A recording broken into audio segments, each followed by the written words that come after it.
Stop that. Stop that. Stop that. I hear him chat to the noise. Move too quick, can't stop for the talking. I hear him chat with the walking. Just too sharp with the prize. White girls let it tell me I'm awesome. Yeah, hot like fire on the pan. If you wanna touch my, please use caution. Cold like 0 degrees. I'm out the cage, gotta let out the beast. Revolutionary, gotta let out the streets. Locked in a cage, I'ma let out the sheets. We came for one man, forget my peace. You take the west side, take on the east. I'ma put him in the cage, never let out the. I hear him chat to the noise. Move too quick, can't stop for the talking. I hear him chat with the boys. Not so tough, but mans keep walking. Yeah, just too sharp with the prize. White girls, let it tell me I'm awesome. Yeah, hot like fire on the pan. If you wanna touch my, please use caution. Stop that. Stop that. Stop that. I believe that I was just witness to what is the greatest compliment our show can give. You guys tell me if you think there's a greater compliment or a harder to achieve compliment than what I'm about to say. Billy Gill came in here today, not merely excited, but saying out loud, verbally communicating that someone had impressed him. It's hard to impress Billy Gill. He's got a very high standard for being impressed publicly. Chris, I mean, I know Billy's disagreeing with me already because he's disagreeable, especially on Tuesdays. Yeah, no, I know. But you being impressed is something that I find hard to come by. So I was even more stunned when I found out who you were impressed by. I've been impressed by two people. I was handing out compliments like they were candy on Halloween. I complimented Greg on his shoes. I said Greg has great-looking shoes today. I was impressed by someone and a feat of athleticism that I saw on the internet. And then I had, if I could channel my inner Joan Rivers, I saw some fashion faux pas today, but we're not going to get into that. So. That's not any of what I was talking about. Yeah, no, I'm just telling you. I was handing out cookies. I was handing out compliments like it was Halloween candy. I told you. Greg's shoes. I saw a fashion faux pas that we're not going to talk about. And then I had this feat of athleticism that I saw on the internet yesterday, if you would like to check your screen. Dan Graziano tweeted at Peloton 100 days away from a pretty special milestone. Dan Graziano has worked out 1,900 days in a row on Peloton. 1,900 days in a row on Peloton. It keeps track for you digitally. So what you're saying is that I did the math. That's over 5 straight years that Dan Graziano every single day has done a Peloton workout of some kind. And he has the digital receipt right there that's tracked by his app. You believe that? Well, what you're accusing it. Well, the only way this could be faked is if he goes and he starts a workout and lets it running that he's not participating in. I mean, that's a very busy guy, especially during football season. Greg, as somebody who follows football, there's a lot of things you're doing. You're going over here, you're flying over there, you're writing a column here, you're doing a podcast over there. Exactly. All of a sudden, you got 1,900 days in a row that you're going to be doing Peloton. He's traveling every weekend during football season. Not to make this a commercial, but Peloton with the app, you can do workouts pretty much anywhere. Right, but he's not sick one day where it's like, all right, guess what? Today, the one day I'm sick, I can't do Peloton. Not him. Apparently not. 1,900 straight days. We have the receipts right there. And by the way, as someone who regularly, I don't want to say cheats on their Peloton streaks, but has creative ways around it, you set up a 5-minute sleep meditation. You just fall asleep while it's playing. Boom. That's a day right there. Yep. 1,900, very impressive. I haven't even gotten to 50, even doing my sleep meditations where I just literally fall asleep while the app is playing. Incredible. Tony, would you do me the favor, please, of looking up for me Skip Bayless's crazy workout streak? Because I think he's missed 2 days in like 20 years. I will say to you, many people might not know this. Dan Graziano used to be a fat person. Dan Graziano came up through this market as a fat person. I recognized what? I recognized a peer. I'm not saying it as an insult. It was a mirror for me. I've been impressed by his work. I'm not insulting him. He used to be very heavy, and then he took up obsessive-compulsive running, and he's gotten very fit. One of the great survivors in the history of ESPN. There have been a lot of cuts there. Graziano's safe because football's safe. Football's Around the Horn's gone because I'm assuming ESPN needs more football. Like the ratings were fine on Around the Horn. It's just more football. Everybody likes football. Get Graziano. He talks football. There used to be more of him. I don't mean it as an insult. He was probably motivated in some ways that I was not to exercise every day. Oh, you mean literally, not like Ed Werder types.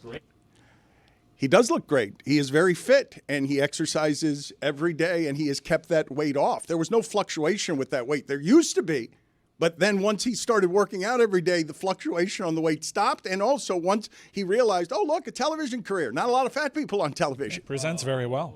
No doubt. This recent fitness kick of his, well, I think 5 consecutive years. Yeah, it's not that recent. It's not even a kick at that point. Yeah, that certainly helped his job security, no doubt. So I'm on bicycling.com, which is an actual website, and it says how this ESPN reporter has kept up a 324-day Peloton streak. And it was about Dan Graziano, and it was written in 2021.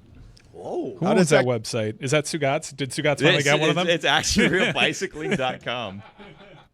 I don't mean to be a naysayer here, but am I the only one who thinks there's a little too much braggadocio in a guy who tweets out that he has a 1,900-day streak of exercising? Because I tell you what. No. Wait till No. 2000. Hell no, because at certain points, he's had a 4-year streak of working out every day, and we didn't know about it. Yeah, so he had to get to 5. Should have waited till 10. Well, but you know what they do, though? Like, you get the update on the Peloton. Okay, congratulations, 1,900 days. And there's that A clip badge. on the bottom where it's share with your Twitter. And so we clicked on it, you know, and there you go. Okay. Your books are on the table. That's a good point.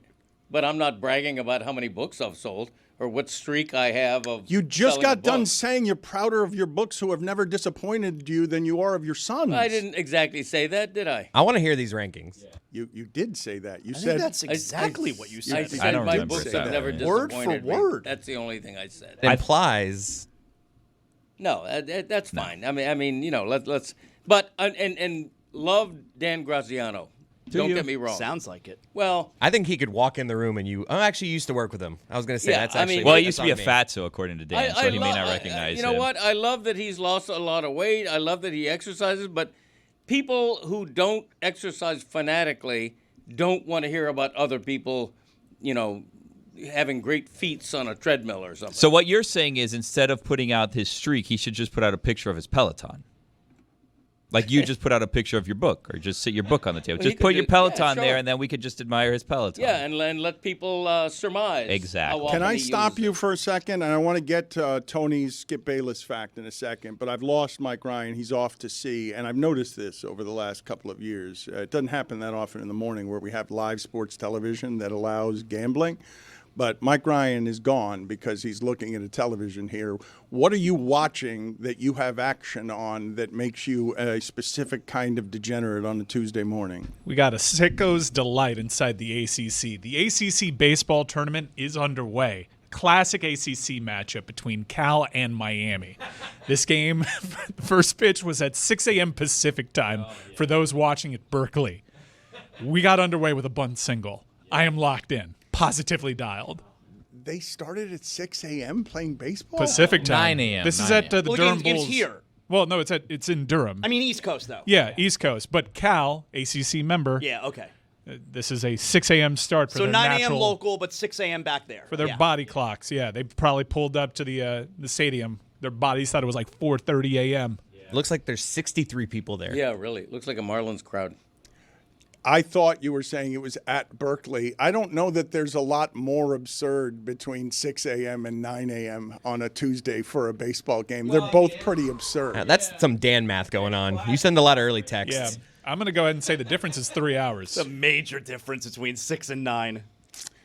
To their bodies, you think the guys in California right now the guys playing for California feel a lot different than they would 6 a.m. back No, home right now, opening at 9 a.m. Because my guess is they were up at 6 anyway. For the Cal guys, it probably got into town at like 9 p.m. too. They might as well have played it at 2 a.m. But they're not getting up at like 10 to 6, for they're preparing. That's right.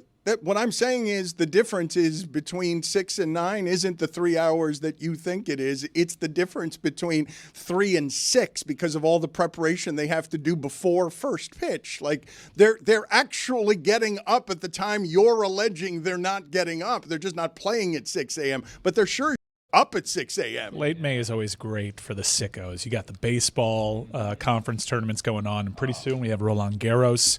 So your boy's going to be knee-deep in action by the time 4:30 a.m. rolls around. What do you make of the obsessive compulsiveness I'm talking about? Because workout people who work out every day are absolutely the people who are telling you they work love to out. tell you. They're we working hate- out every day. They're showing you the receipts. They're on the gram telling you about their workouts. There are very few people who work out every day, and no one knows that Why they're is working that? out every We day. don't talk about We that, don't Mike. talk at all about that. No, we just show you guys incredible results without mentioning how Lifting how- iron, pumping iron. That's Dude, what we do. we're stacking plates in that iron Caddies. table all the time.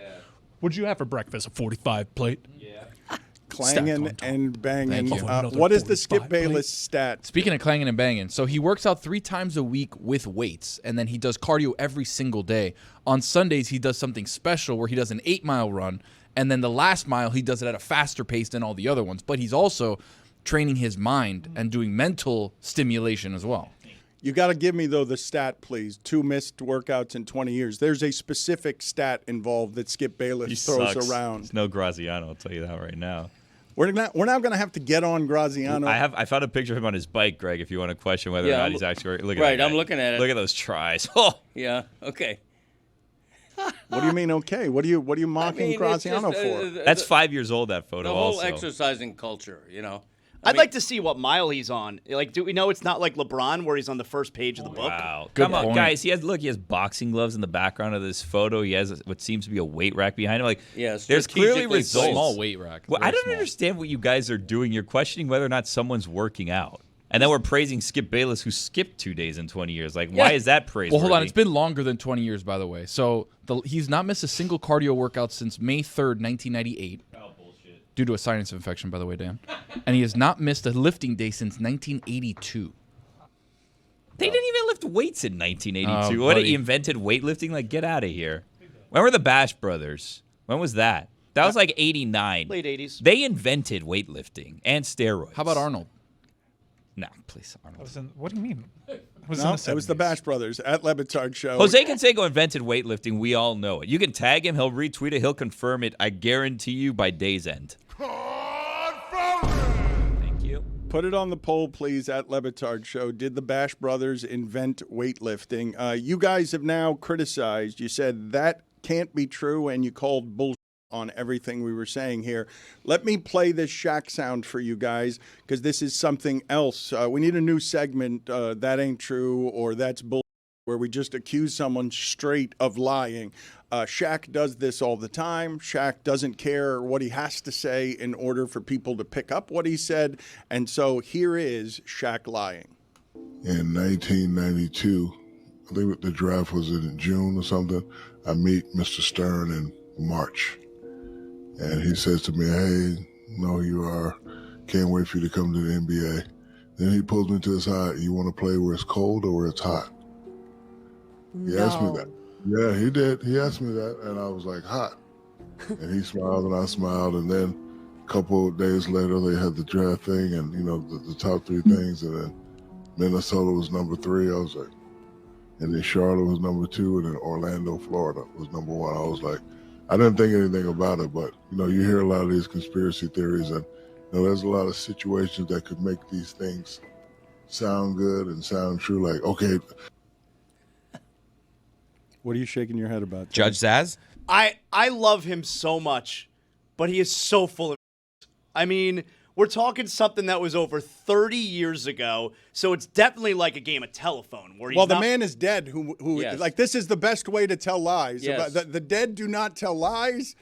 The dead do not rebut arguments. And he would never make that claim if that man, David Stern, were still alive, all right? Because David Stern doesn't even have to be the commissioner anymore to call Shaq into his office after he He says that. waited plenty of time just to make sure he was dead before he made that allegation. Because you do not make that allegation while David Stern is alive or while he's being mourned recently after dying. You wait several years to do that. Look, Shaq was a big-time prospect. We knew he was going to go number 1 overall. But how does it benefit David Stern or the NBA to send Shaq to the exact location he wants to go to? Don't forget, Shaq did no winning at LSU. None. How does it benefit the NBA or Shaq? Shaq, where do you want to go? Got it. How does that benefit the league? Let's think about for a second Shaq doing no winning at LSU while Stanley Roberts was playing next to him. They had 2 NBA 7-footers, and Dale Brown didn't know how to win with them. LSU also has winning 10 games with Ben Simmons on its roster and not making the NIT tournament. That's some historic bad from LSU on getting first-round talents and not being able to do anything with it. And that's when Ben Simmons was good. Well, they didn't make the NIT with a number 1 overall pick. Coach's fault. Put it on the poll at Le Batard Show.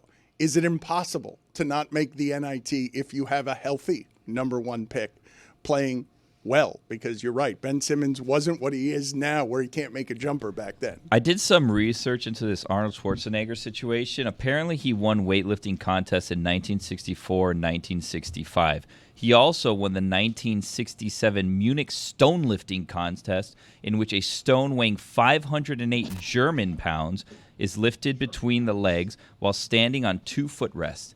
508 German pounds, in case you're wondering, is 560 regular pounds. I don't know what that means. It means he invented weightlifting. I don't know the difference between German pounds and regular pounds. It's about 52 when you get to 560 regular. I thought we all did the same kinds of pounds there. Yeah, I did too. Don't they use kilograms in Germany? Well, that would make 254 kilograms, 560 pounds, 508 German pounds. I've never heard the phrase German pounds. Put it on the poll, please, at Le Batard Show. Is there such a thing as German pounds? Are German pounds different, I guess, than American pounds? So looking here, it says the Anglo-American pound is about 453 grams, where a German pound is just half a kilogram, which is 500 grams. So that's once you extrapolate that over What many, other many kind pounds. of what other kinds of pounds are there? Who else has, like, I didn't know Germans had their own pounds. How many other kinds? Do the French have their own pounds? They're sand. Pound cake. Oh, yeah. This is our metric system. They can't play fast and loose with our metric system. We're not trying to, or wait, unless we are. Are we trying to tell them what a kilogram is? No. I don't think so. I want to get to this hockey game tonight. We have another hockey game tonight, and we have the Final Four in both sports, and we haven't heard yet from Mike Ryan on having to eat the public shame of the following. 1, Brad Marchand is the greatest playoff scorer against the Maple Leafs that isn't named Gordie Howe. And Brad Marchand is presently the Panthers' point leader during the playoffs. I feel no shame. I don't understand what you continually try to do. I don't like Brad Marchand. That's fine. He's a key contributor on a team that's in the Eastern Conference Finals. I move on. My team is in the Eastern Conference Finals for the 3rd consecutive year. I don't have to like the guy, nor do I have to make it a thing. The thing that I'm trying to make you eat is that you've been wrong about his contributions. And furthermore, the other thing I'm trying to make you eat that we didn't get to nearly enough yesterday is I heard Paul Maurice say, he didn't want to use the word hate, hate's a strong word, but that he thought Brad Marchand was the total opposite of what Brad Marchand actually is. And then what he says is, he's a wonderful human being. A lot of people that work in hockey that I'm close to tell me that I would absolutely love Brad Marchand if I ever met him, and I don't want to meet him. I don't have no interest in meeting the person. And I would say Brad has been a very good winger on what has been Florida's most consistent line for 3 playoffs now. You want to make the argument that he's been Florida's best player of the playoffs? That's a strong hand. I would disagree. I think his line mate on the other side of the wing, Luosterainen, has been phenomenal this playoff. And Maurice gave Marchand credit for that. I disagree. That line has been good for 3 years. It has not been this for 3 years. It has always been the line to get someone jump started. It's always been a really good third line. Well, but I don't want to defend Mike in this spot because God knows he's way off base when it comes to Brad Marchand. But that third line, like we could say that Marchand has helped make that line. Those are 2 super young players in Lundell and Luosterainen. Like they were going to continue getting better. And they were never our best line in the last couple of years' playoffs. I'll keep saying this. They were a good third line. Mike is not wrong, but he's painting it like they were our best line. I think when it comes to expectations, salary, devotion, and consistency, the third line's been Florida's best line for 3 playoffs. So and what I'm doing is a bit of a rhetorical trick because all the other lines have been pretty interchangeable, whereas in the third line, 2 names are written in Sharpie, unless Barkov's injured and then they move Lundell up. It's Lundell and Luosterainen. let's play the sound from last year. If you do not remember, and God, we made a lot of fun of Rod Brindamore, one of the great names in the history of such a meathead coach. In the history of hockey. He doesn't think that Carolina was swept last year. 2 years ago. 2 years ago, excuse me. Even though, statistically, historically, in all the places we keep records and books, and not even AI can distort, it'll be remembered forever as a sweep. There's no other phrase for it. It doesn't have an asterisk on it. But he's also not wrong when he says the games were close and that everything was tight. Okay, but so what is he saying? That sweeps are usually blowouts for 4 games? Like, who came up with that explanation? Well, let's relive it in his own words, because it begins again tonight. There's no rest for the champions. They immediately have to fight Carolina, and No problem. this, you say no problem. Yeah, no problem. But That's what I say. I say this will keep getting harder. I will say that Tampa was tough and Toronto was tough, and in order to win, Tampa was tough. It's a cakewalk. Only took me 5 games to get past. Yeah, that you even series. watched the series? Jeez Louise. Can you tell me what a cakewalk is? Do you know what a cakewalk You're not going to like is? this. You should not even mention it anymore. I don't know what a cakewalk is. Well, we've done this before. It's racial. And, Yeah, in don't its say roots. grandfathered in either. I think that's fine. No, it's not. Look it up. I can. Okay. So grandfathered is also racial? Like cakewalk. If I look up both of them, and I'm going to have to cancel it the way I have to cancel some Crows in 1919 Disney movies. Well, I want to know now. I do too. I don't remember what a cakewalk actually is. Put it on the poll. Do you know what a cakewalk actually is? And also play the Brindamore sound. Again, they were technically and historically and forevermore swept. That's the unfortunate part of this is that he's going to look back and everyone's going to say you got swept, and that's not what happened. I watched the game. I'm there. I'm cutting the game. We're in the game. That we didn't lose 4 games. We got beat, but it's. We were right there, and this could have went the other way, and it could have been 4 games the other way. And tonight, the way it ended is tough. Getting a penalty like that's tough. Especially what was let go, and then that's gonna sting. But not to take anything away from the other team because they played hard. But I think we took a huge steps this year. Coming this far, like I said, with what we were missing is pretty impressive. I'm glad he's not taking anything away from the Panthers, who swept them, and also acknowledges that the Panthers played hard. That's a good job out of meathead Rod Brindamore. But we didn't get swept. I was there. I watched it. He said we got beat, but we didn't lose. Right. What? I don't know what's going on there. See, that's common for hockey coaches, though, right? Like Paul Maurice, after their series clinching 6-1 victory, Said how close it was. emphasized how close the game was. Okay, so coaches Wasn't he more rationalize- so emphasizing how close the series was? It was 7 games. The game was not close. 75 shots in 2 periods is not a My close dad game. is right. Even after the game 5, I'm telling you, he does this thing where he doesn't want his team to get too high, so he's just like, I know it's 6-1, but these are close. Okay, but then that's not what Brindamore's doing there because his season's over because he got swept.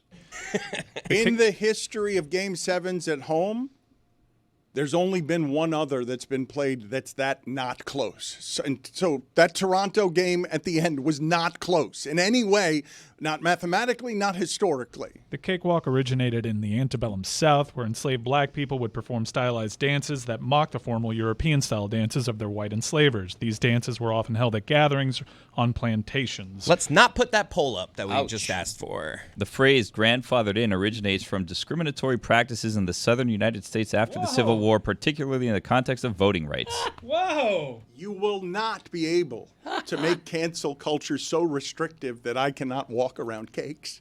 Me and Graziano are going to walk around cakes whenever we want Not to. anymore. Graziano bike around them. Keep going. I can't believe grandfathered is racist. I'm surprised by that, too. Grandfathers altogether are racist. Well, generally, you know what? I should have known. Put it on the poll at Le Batard Show. Our grandfathers as a group, is the median grandfather racist? It's going to be like 95%. and then you just always say, well, they're from a different time. That's what everyone says about their grandfather. It's different sides. Is the median grandfather racist? I think we can answer. I'm going to put that question down. It's honestly the only unifying thing is every grandfather of every person of every race is racist. That home Every run, race. Every race. Really? That home run ball may stay in that seat for the entirety of the game. There's nobody there. There is no one there to fetch it. It is just hanging around. 2-0 Cal. There's the Durham Bull from Bull Durham. Is that the Bull Durham? Is that behind right field? Did California just go up 2-0 with a home run that hit the snorting, smoking bull in right field? No, it hit an empty chair, but the snorting bull snorted. Is that the Bull Durham Bull that they just showed? Yes, it's in Durham. Okay, Yes, I that's where the Bulls are playing. What a coincidence that would be. It looks, though, like it has been updated from the movie Bull Durham because the one I remember was not quite that new. It had been banged up by home run balls. I would assume they've done some major facelift to the baseball stadium in Durham over the last 30 years. Considering the number of people there or number of people that aren't there, do you think they're not chasing that home run ball because they know that a ball is going to come closer to them That's right. at some point in the game? Precisely. Like, we'll get the next one, kid. Forgive me for this. Executive producer Chris Cody forgot to play the song we were supposed to play at the top of the show that involves Greg Cody, his father. Blow Canada, another Game 7 down the drain. From Edmonton to Toronto, the Florida Panthers bring the pain. Blow Canada, a first Stanley Cup since '93 would be nice. Instead, our nation's fallen tears make up our sheets of ice. Brad Marchand owns the Leafs. It cannot be debated. Just as sure as all Canucks know Connor Silmuck overrated. A good executive producer decision to not open the show with that. Greg Cody's second Blow Canada type of song, making fun of the Canadian anthem. It's still several behind the Row, Row, Row Your Boat renditions he has done when he quit actually trying Why to don't be you play a couple of those? When The he- row, row, row Those are your suspect at this point. when he quit trying to be the singing sports writer because he ran out of songs and they all became a form of Row, Row, Row Your Boat. Well, Greg's a grandfather now. He's from a different time. That was not a row, row, row your boat. That was an O Canada parody. I know. I was saying that's second only to because you're now in reruns on the O Canada parodies. Well, it's a classic. When you do something twice, 2 years in a row, you're not running out of ideas. You're continuing a classic. You're making it an annual event. So you're like telling a story almost. Yes, but you're changing the lyrics to adapt to the times. Like Marchand would not have been mentioned in my O Canada parody a year ago. It's like Fast and the Furious. It's an icon that withstands time. You Yes. you get to keep bringing it back because people want it Yes, brought back. correct. Star Wars, Mission Impossible. There's a new Yeah. Mission Impossible coming out. It may get me to theaters, Dan. Yeah, it's We're a gonna be honest with franchise. you. I don't know. The We'll Final see. Reckoning? Maybe. It's not the final Is it one. is it That's the true. Final Reckoning or just Final Reckoning? Final Reckoning. There's no the in there? No the. Well, I don't understand. Like, Billy doesn't go to movies? Is that what we're talking about here? Not theaters, no. I'm not a theater guy. Are you? Yeah. You go? Why? Because I like movies. Yeah, but you can watch them at home. No, but I go to 2 movies in the theater. We go to all the superhero movies, the Zaslow Men. We go to those in the theater. And we go to all the horror movies in the theater, too. All of them. Why'd you say it all like of that? them. Because we like horror movies. Do you ever go to the IMAX or sit in the seats that move and do all of that No, stuff? no, because I get vertigo, so I can't do that, oh, you know? wow, rough. And I don't do 3D either. The So I gotta- Zaslow men get vertigo. No, Just just one. me. Yeah. Just me. Just me. Yeah, so I gotta be careful. You get seasick as well? No. Oh. Put it on the poll, please, Juju at Le Batard Show. Do you get vertigo at the moving seats during a horror movie? No, at the Le moving Batard ones, Show. yeah. I know. What 4KX, RX3, Real D thing. I did this, it one that, time. I please. almost fell out of the seat. Yeah. Really? It's like a roller coaster. Nothing Yeah. can prepare you for the first time that you do that. I almost fell out. I was sitting there with a bottle of wine. It was a bottle of red. Huge mistake. Wow. Can you guys please try and reach Dan Graziano and accuse him to his face of not being someone who works out all the time? Because I do want to talk in general about the person who works out all the time and the person who says he or she works out all the time.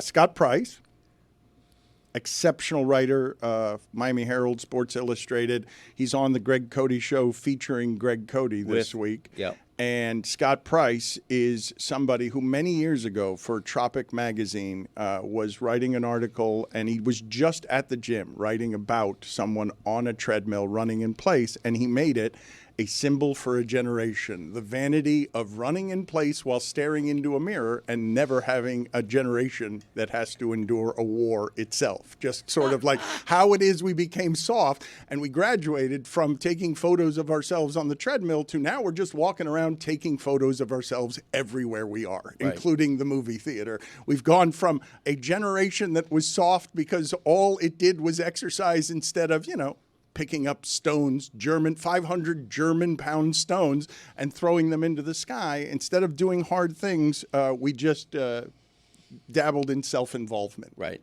And the fallacy of the whole exercise culture is that it guarantees nothing. As an example, I would say Jim Fixx, the inventor of running, died at 52. What do you mean inventor of running? He invented running. Jim Fixx. He's right. Like the Bash Brothers did, invent weightlifting. Inventing running. You can look it up. Well, I guess he discovered it technically, right? Is this like a classic electricity thing? Yeah, he's considered the father of the whole running. Invent versus discovered, Yeah, exactly. Put He it invented running, on died the at poll 52. at Le Batard Show. Did Jim Fixx invent running? Also, look up for me, Chris, if you could, the mistake that Stugotz made one time reading the internet poorly while I think looking up something involving Muay Thai, which he mispronounced, but he claimed reading something that someone had invented jumping, and they'd done it like 10 years previous to when we were talking about it. That jumping had not been invented before then. So Jim Fixx is a real person, Fixx Fix, and he is credited with helping start America's fitness revolution by popularizing the sport of running. Again with the fire alarm, huh? We're good. We're never going to listen to the fire alarm.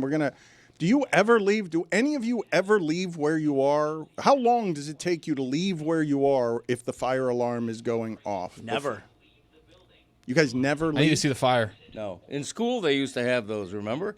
They used to have fire alarms in school. Yeah, fire drills. Fire drills. Yeah. It's partially school's fault because they were always drills. So Right. I assume this is a drill. Yeah. Does school still do fire drills? I don't even know. I would assume so. And they do other drills as well that'll Yeah. break your heart. Well, that's sad. Yeah, no doubt about that. Although we did during the Cuban Missile Crisis, we had to put our head under the desk. I remember that. That'll help you survive a bomb. Yeah, A nuclear one. they thought so at the time. We all put our head under the desk. Did you have bunk mates underneath in your bunker, your desk bunker? No. Really? Yeah. Oh. How long do you guys wait before you leave if an alarm is going off? At some point, I know in my building, where it is that I live, if it's going off for more than 10 minutes, I do not want to die a fiery death while being upstairs because a fire is gathering. After 10 minutes, I will have to evacuate because that seems like a horrible way to die. If I smell smoke. If I smell smoke for myself, I'll be like, all right, this confirms earlier reports. Could be real. I But do wait you for stop? someone in charge. Yeah, I thought you had to stop, drop, and roll if you saw fire. No, that's if you get caught. Oh, God. Can you imagine just seeing fire and stop, drop, and roll? You're outside, Yeah, I mean- like, oh, here we go. Yeah. It always seemed like an odd thing to do, but I was like, whatever you say, officer. Well, that's how to put yourself out if you're on fire. Really? Is that Yes. so? Yeah, you stop, all right, drop, look, and he's roll. not listening, so I'm going to have to. Minor penalty, 2 minutes for not listening. I was listening. In Greg's defense, Billy is moving very quickly today. Yeah, see? Thank you, Mike. He knows. It's hard to follow. It's too bad here because you probably wanted to talk Lionel Messi, saying this is a complicated time for too bad. Inter Miami, losing 3-0 to Orlando City, lost 5 of their last 7. We can't get your expertise on this, so we're going to have to settle for Mike's. 3-0, Club World Cup coming up, and they're taking a shit. Okay, you can leave now. You can Let's see, leave. they haven't Okay, mentioned all early right. Hold on a second. All right, what is this one? 2 minutes right here in the shipping container for trying to leave. You're on a roll. You were he so comes good in here? yesterday, too, man. Wait, then he comes into here? It says leaving on the button. He's just chilling in the bullpen. He doesn't respect what we're doing around here, and it's problematic. Lionel Messi, I worry that this is the end of things, only because I keep expecting him and that team to age.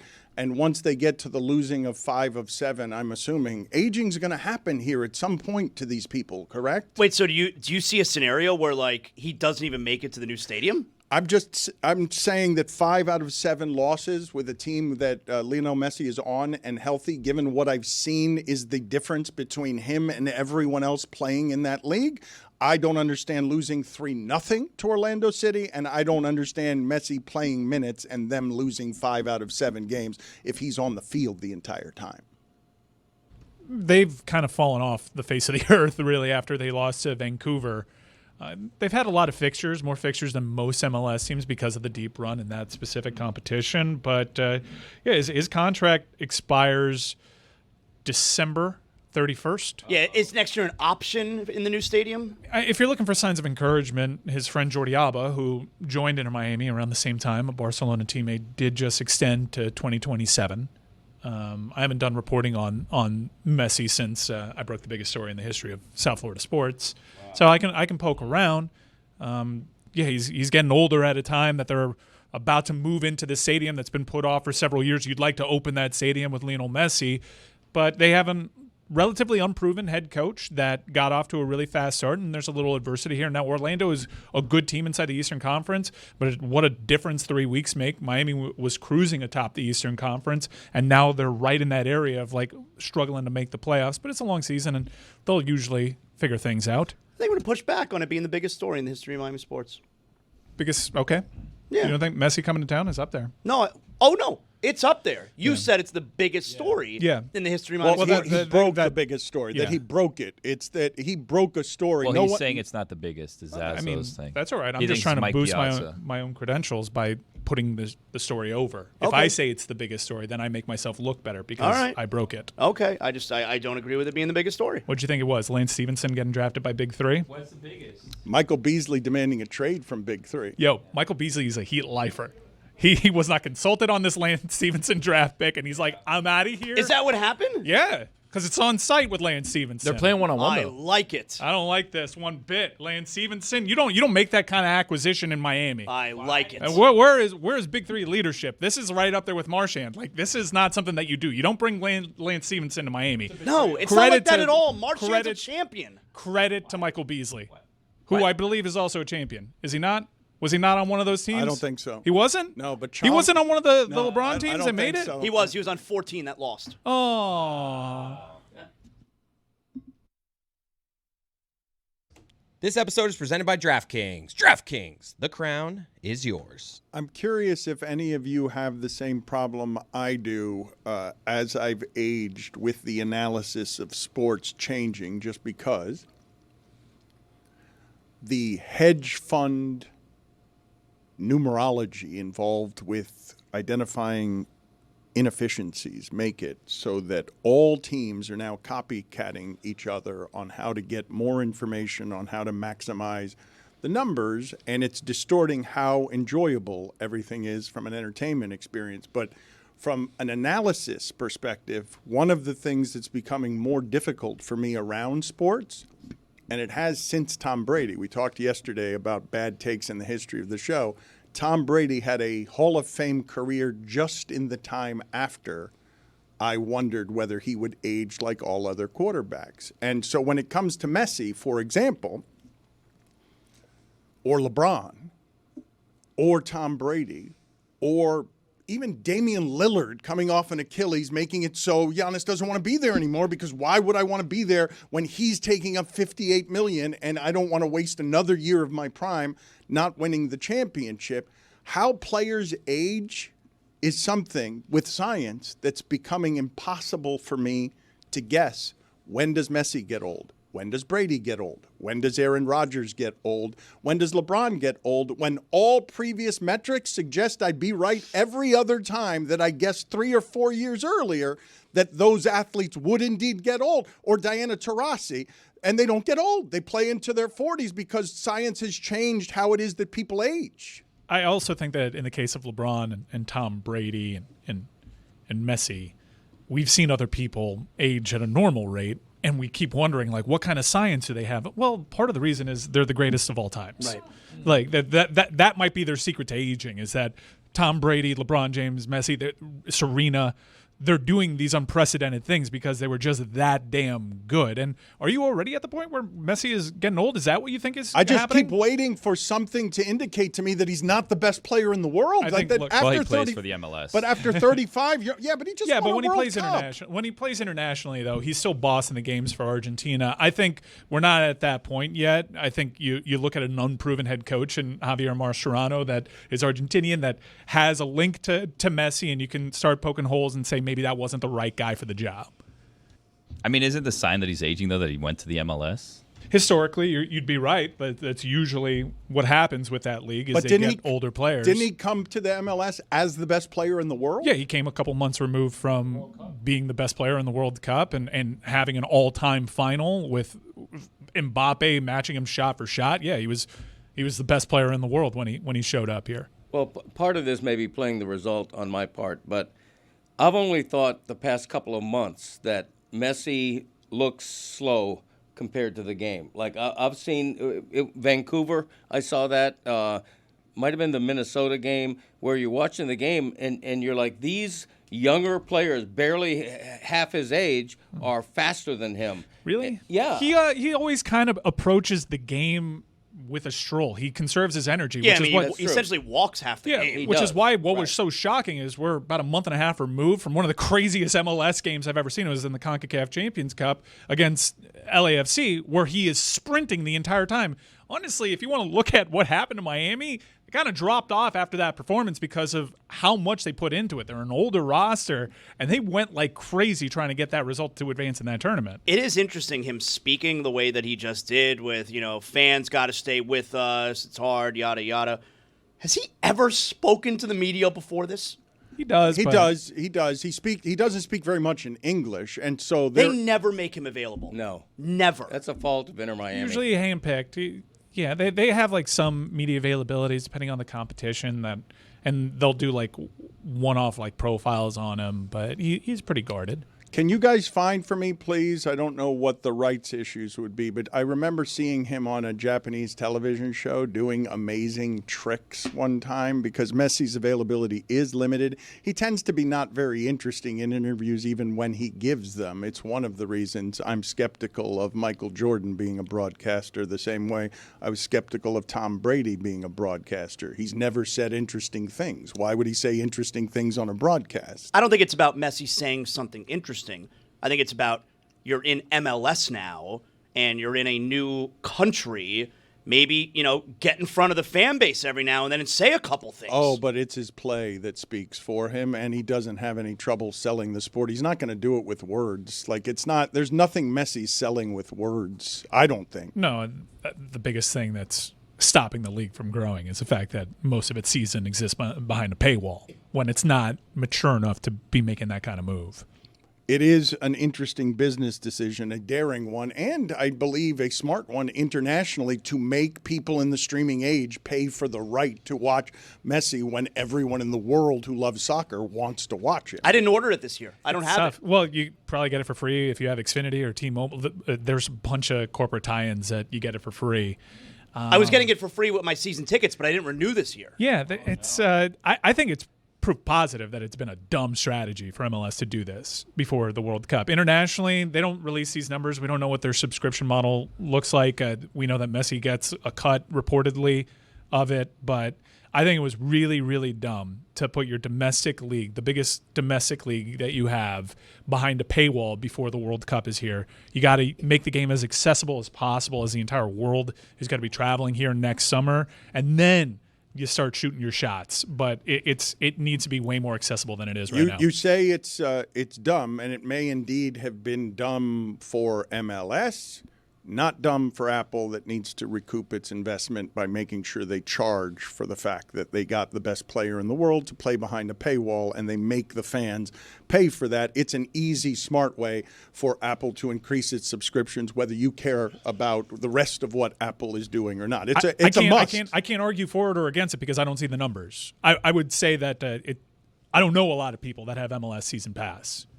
Oh, but I think this is an international play as much as it is an American play, and it's just to get Apple subscribed. Like the reason Apple gets in the game, it's the reason that Apple's trying to get in the game with all the big brands. They do a documentary with Magic Johnson. They do a documentary with the Patriots. They're not doing the documentaries that Untold is doing. They're just doing giant brands that have mass appeal. So people watch Shrinking in Argentina? No, I mean, this is not my opinion. Apple's cutting back on their development budget because they spend so much money and they're not getting a lot of subscribers. Like their struggles in acquiring subscribers, both domestically and internationally, are well reported on. So I would venture to say there's probably some buyer's remorse on the MLS deal just because I don't know a lot of people that have it. I don't see a lot of people talking about it. I think the league has somehow dropped in its profile despite having the most famous soccer player in the league, which is just unimaginable. Let me take another approach on this, though, in the analysis of how it is that people age and where it is the science makes this difficult. The Untold series on Netflix is very hit or miss, okay? They've got one on Gilbert Arenas called Shooting Guards, which is what you have to call that one. Thank you, Billy. That one? Okay. They have one on Favre that doesn't have access to Favre, so it's going to be more interesting than the one that did or would have access to Favre because you trade something with the access. But they had a terrible one on Liver King. And Liver King, if you're not familiar, The dude that eats the testicles, and he says he lives a primal diet. Primals. That's just what he calls people. Well, like he when did eat addresses the primal people. diet. He just was also doing steroids. Well, this is the thing, though. Yes, he was doing a lot of steroids. It had He was nothing- doing both. But his body had nothing to do with the fact that he was eating testicles and livers. It had to do with he was doing a copious amount of steroids because no one looks like that. No human being, no matter their weightlifting, even if their weightlifting is often as Graziano and Skip Bayless, no one can look like Liver King. But what I wanted to say to you in terms of what the average person knows, has knowledge of when it comes to science and sport is very limited because it was obvious simply from looking at Liver King. That ain't natural. That's obviously not natural. How is that selling natural supplements? There's no way that the human body looks like that. A lot of bone marrow. It was a con. But when I talk to you about science, athletes aging, and how competitive these people are. Because it's really nice to believe, Mike, what you're saying. Well, they're the best ever. So, of course, they would age differently than all other humans because they're the best ever. Or competitive people have learned that there's a fountain of youth. And Jose Alvarado gets suspended this last weekend for 80 games. And nobody gives a bleep because there's no actual consequences to this. You'll get the 80 games and you'll lose the salary. Obviously, that is consequence, but Alvarado has already gotten all the money and is unhittable or has been unhittable. The entire time I've been watching that guy, I don't understand how anyone hits him. The reason is, because he wasn't even very good last year, is because he's often behind 3-1 or 2-0 and then has to throw one of those pitches in an area where he's behind in the count. Dude, that guy is totally natural, Dan. I don't know what you're talking about. Look at him here. Look at his abs, dude. That's disgusting. He does 10,000 crunches a day, Dan. That's what you would look like if you did 10,000 crunches a day right there. He does not He's look not breathing, right? very healthy. He is Vascular, though. Jeez. I don't like it. That's from eating bull testicles right there. Rocky Mountain oysters, Dano. Start using. Jose Alvarado suspended for 80 games. He is the closer for the Philadelphia Phillies. He was a setup man. Again, he's a little inaccurate. He doesn't always throw the ball over the plate. But what I'm asking you guys is Jose Alvarado does not look like somebody that you would ever accuse of 80-game suspension without pay because he's using PEDs. And so I ask you. Is that like D. Gordon? He'd be the last person that you thought, right? Or Peyton Manning when he's his wife is getting, Al Jazeera is allegedly reporting that his wife is getting human growth hormone. I don't believe that anyone talking about sports, covering sports, writing sports on any mainstream media outlet is versed enough in what cheating actually looks like at the most competitive levels where you have the economics to be the best ever. And you could do what LeBron James does, which has like a team of Navy SEALs to work on his body. Once upon a time, a million years ago, when Jamal Mashburn was the one inventing exercise instead of Jim Fixx, Jamal Mashburn made a big show of traveling with his body mechanics guy, paying whatever it was, $100,000 or $150,000 a year. Every city, his guy is coming and stretching him no matter where he is when he needs it. And the economy around these guys has gotten so strong that Kobe at the end of his career is going to Germany for whatever it is the blood spinning is. Still past to Weatherspoon. He did pass to Weatherspoon. There are no, put it on the poll at Le Batard Show. Are there any steroids that keep you from passing the last shot to Clarence Weatherspoon? Passing the last shot it was a Knicks series, right? Yeah. I get Dan's argument, and I'm probably naive, but I've seen plenty of all-time great players try to do what Tom Brady did. I've seen Aaron Rodgers fail repeatedly trying to do it. I saw Drew Brees fail. Peyton Manning fell apart as his wife is getting reportedly stuff in the mail, reported by Al Jazeera. I've seen the all-time GOATs fall short of those guys. So what you're saying, why isn't it a universal rule? Why is it just these 4 athletes in Serena, Tom, LeBron, and now Messi that have found the best stuff that no one else can find? And all at the same time. Right. I just think we're at a place, yes, with science and nutrition that's different, and it's allowing all-time greats to be all-time great a little bit longer.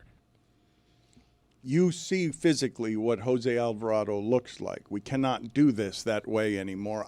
The way that I was doing it with Brady is every quarterback who's ever thrown a football starts his precipitous decline at 37. There's no such thing as something after that for a quarterback. What LeBron James just did in that sport has no precedent. That's not what Kareem was doing at 40. My argument is you could look at that and say, man, something's got to be going on over there. But the something can also be that might just be the greatest athlete at their sport we've ever seen, which could apply to all these people that I just named. Tom Brady also said he never ate strawberries. So, I mean, I don't know long-term studies on strawberry health. And look, it's not a universal rule. Tiger Woods, arguably all-time GOAT, body fell apart. I think Mike has a point, though, because it's not always science, right? It's freak. These guys are freaks of nature, these athletes we're talking about. And you see it in other walks of life. I mean, there was only one Albert Einstein. You know, there was only one Sebastian Bach. Understood, but Michael Jordan didn't play till he was 40. Like, Michael Jordan's game became jump shots, and he was the greatest there's ever been. It's easier to live in the space you guys are. It really is, to not be skeptical and just think, those people are aging differently than any other humans ever. And that provides you cover, the idea that you can say, well, they were already the greatest. But when I think of, you say Messi looks slow. Suarez has looked slow the entire time I've watched him. Like, Suarez doesn't have knees. But I'm saying that at 35 years old, we were talking about Giannis. Is he still in his prime? I think of an athlete's prime as their 20s. I do not and have never thought of an athlete's prime in their 30s. Paul O'Neill is one of the few baseball players ever who got better after the age of 33. It's just super rare. I don't think of the 30s as the prime of an athlete's career, but maybe I have to rethink it because Giannis is coming off of the best year of his career at 30. I think the thing where you talk about prime is athletically and physically, yes, the prime is in the early 20s. Primal. But when your mind catches up to actually being able to read the game with that physicality, that's where you really turn into your prime. It's like Jokic. All of a sudden, he can do things that people can't with his mind. His body's still lagging in that area, but that's a prime example. I think that the prime now, you have to say it's like 27 to 35. And similarly, lifespans are expanding. I mean, a generation ago, you lived to be 70. Now, you expect to live to be 80. It's just, it's physiology. Town elders used to be in their 20s at one point in time. That's exactly right. Mm-hmm. I don't believe that's true. That Put is it on true. The poll. We'll see. Put it on the poll at Le Batard Show. So there were no racist grandfathers back then because everybody was elder at 20. Put it on the poll at Le Batard Show. Did town elders used to be 20 years old? Since I mentioned Giannis, I wanted to ask you guys how the Bucks should be handling this because, again, Damian Lillard is out for next season, is making $58 million next season. And it makes it so that Giannis isn't going to be able to win there next year. You can't win when you have $60 million dead money on your cap. You can't. They don't have the assets to do any of this also because of what they traded for him. So they're stuck. And I'm asking you what it is that the Bucks are supposed to do here merely publicly, because if I were the Bucks already and I didn't know behind the scenes of the problem I had on my hands, I would just come out and say Giannis isn't going anywhere. I would just say it. We value this player too much. We have no intention of trading him, but that's not what they're doing. That's a part that's really interesting to me so far, because it feels like this could be it finally for Giannis there, and you have all this chatter. And when there was chatter here in the middle of this season with a super secretive organization in the Miami Heat who don't address rumors and this kind of stuff, Pat Riley put out a statement and said, we are not trading Jimmy Butler. Yet you have all this talk going around now about Giannis, and it feels like this could be it. And no one's really pushing back in Milwaukee from all this conversation. So it kind of feels like this is a real thing that's about to happen. And it looks like ownership kind of picked the GM because he extended before. You have all this commotion around the franchise with the early exit, but the GM kind of gets rewarded for the direction that they're either in or about to be in. With a new ownership group, that's usually a pretty good indicator if they extend the GM. I totally get Milwaukee maybe thinking that this is the time to reboot. Between Lillard's injury, between the fact that Giannis right now is still considered in his late prime, you're going to get as much for him right now as you ever would, or certainly as you will in 3 years. It'd probably be Now's the biggest time. haul in NBA history, right? Now's the what time. they could get for Giannis, I would assume. I think most every team in the league pulls its roster out, puts it in front of Milwaukee, and just says, take what you want. Like almost every that matches up the salaries. Doesn't it complicate things a little bit, though, watching what just happened in Dallas? Like, meaning Milwaukee, like they have to frame it. Milwaukee has to frame it in some type of fashion of Giannis wanting out. Because with what just took place in Dallas and you know, Nico Harrison nuking the franchise, Nico Harrison not win the number 1 overall pick. That's blind luck, all right? But you saw the way the fan base reacted and all that. The immediate summer after that, Milwaukee's going to do the exact same thing. It's why I asked the question, because I think it's a paradigm shift what happened to Lillard. What happened to Lillard informs what happens after that. The reason I thought that Lillard was coming to Miami back when I was a Heat mouthpiece before I became, a journalist again. Go on. Is because if Lillard, a player of that stature, ever wants out, they get their way. This is the first time it hasn't happened. So what does Dallas do? Preemptively says, we're going to avoid the whole mess. We're going to do it on the other end of the extreme. And now what does that put Milwaukee, what position does that put them in? So if you're Milwaukee, you say the buck stops here? The thing is, Luka wouldn't have asked for a trade, right? Luka was completely content of being like a Dirk Nowitzki, I'm going to be in Dallas my whole career kind of guy. This was Nico Harrison saying, I'm going to play chess while everybody else is playing checkers. I'm going to trade him away. I don't like his body. We have a win-now window of 3 years. Let me get Anthony Davis. I like his body more. I'm going to quote here Sam Amick. We trust him, right? He's quoting the Bucks GM John Horst is saying he's going to do what's best for the Bucks, not Giannis Antetokounmpo. Quote, this is from Sam Amick. John is not going to just try to be on good terms with Giannis. He's trying to do what's right by the Bucks. And Giannis has said his favorite cities are in Florida, correct? He did. He did. Twitter. Look at you! Look at the big smile. That's all you've got? Yeah, Well, he did, with a giant smile on your face. I don't normally come out with the reports, but I put on my journalistic hat, Greg Cody, last week, and I came out with the report. Is that the hat? The journalistic hat? Don't worry about I'm it. just curious. Don't worry about it. You're taking me off of my point here. Uh-huh. And the point is that was my Giannis's intention. people have already reached out to the Heat. I told you that. And now he's asked on Twitter, of all the cities you ever been to, which city would make you the happiest to be there? And he could have said any city. And he said Florida cities. Wow. Is that your report? No. Oh, okay. Giannis said that. You don't have to Okay. report something that actually the person does or says. Struggling okay. to keep up today. Journalism, Greg. Yeah. I 'Cause noticed you tend to in- take credit for stuff like that. In your journalism, the Heat gear has come out of the trash or whatever. Now that Giannis says he's interested in the Heat again, today's Panthers game day. You're not wearing a Panthers It was clothes just anymore. waking What's up. going on It here? was just waking up early and grabbing Yeah. what I wanted to grab. You That's don't all there is say. to it.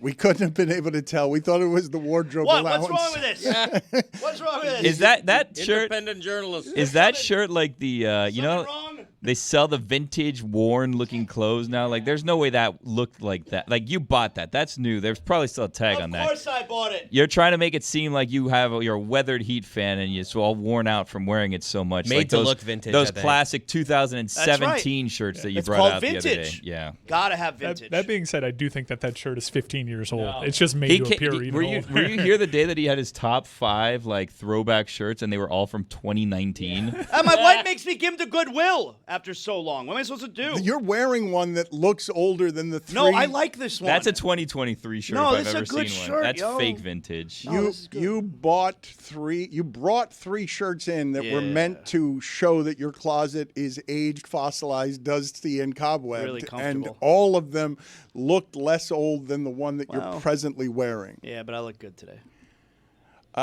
You look like radio. I'm not sure that you look good today. You always look like radio. I love that you look like radio. We're in no position to make fun of how anyone dresses or looks. You think he was talking about Del Rey? Oh my God, I'm a Del Rey guy. Del now. Rey is having a moment. It is. You see the new disco that they have? I couldn't get- we all got targeted. at 70s DNC. theme bar. I went up there with friends for dinner this weekend. Couldn't get in there. Line was too long. What? I got to get up to Del Rey. All right, well, maybe that's part of it. Trendy little spot. Can't Yeah, it access is. Del Rey in Milwaukee. All right. Where the hell's Del Rey? I know. I thought the same thing. It's north of Boca. Yeah. Oh! Their annual garlic festival just slays. He's right. I'm just saying, Del Rey. It's a hot spot. You guys got it right. I got nothing else to say about Del Rey, but I've done my bit. Is that closer than the distance between Milwaukee and Chicago? I don't think so. I think Giannis can just be like, I'll just go to Chicago tonight. Yeah. Put it on the poll, please, at Le Batard Show. Does Del Rey's annual garlic festival slay?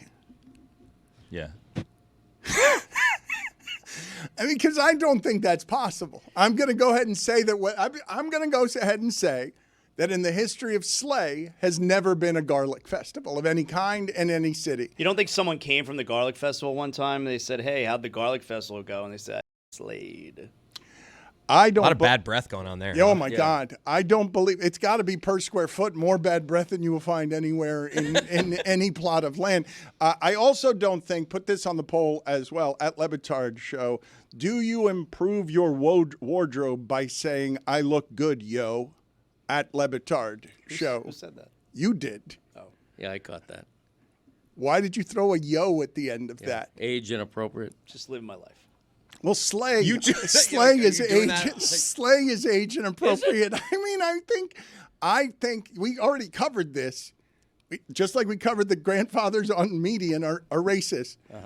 We covered that you're too old to be using slay as a phrase. Slay is lit. This is gas. I mean, I'm not making stuff up. Straight fire. Keep them coming. You ran out of Is that material. someone feeding Is you? Is that a new saying? Keep them coming? Is that you shouting into the other room? I've got no more. I've got slay and lit and fire and Or gas. did someone feed him to keep him coming and he thought that was a saying? Billy was feeding him Yas Queen for 20 minutes. What does that even mean?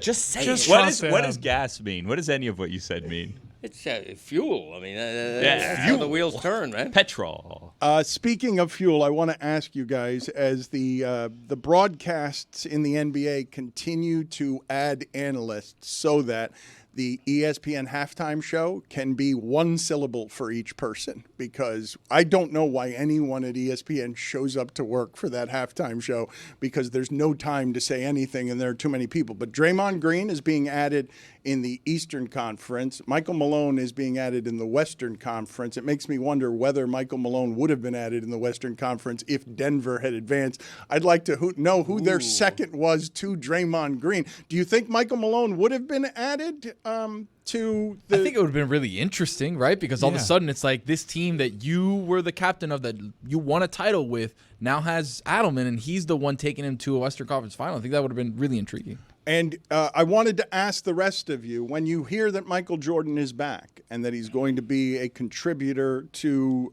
Peacock and NBC, and that NBC is serious about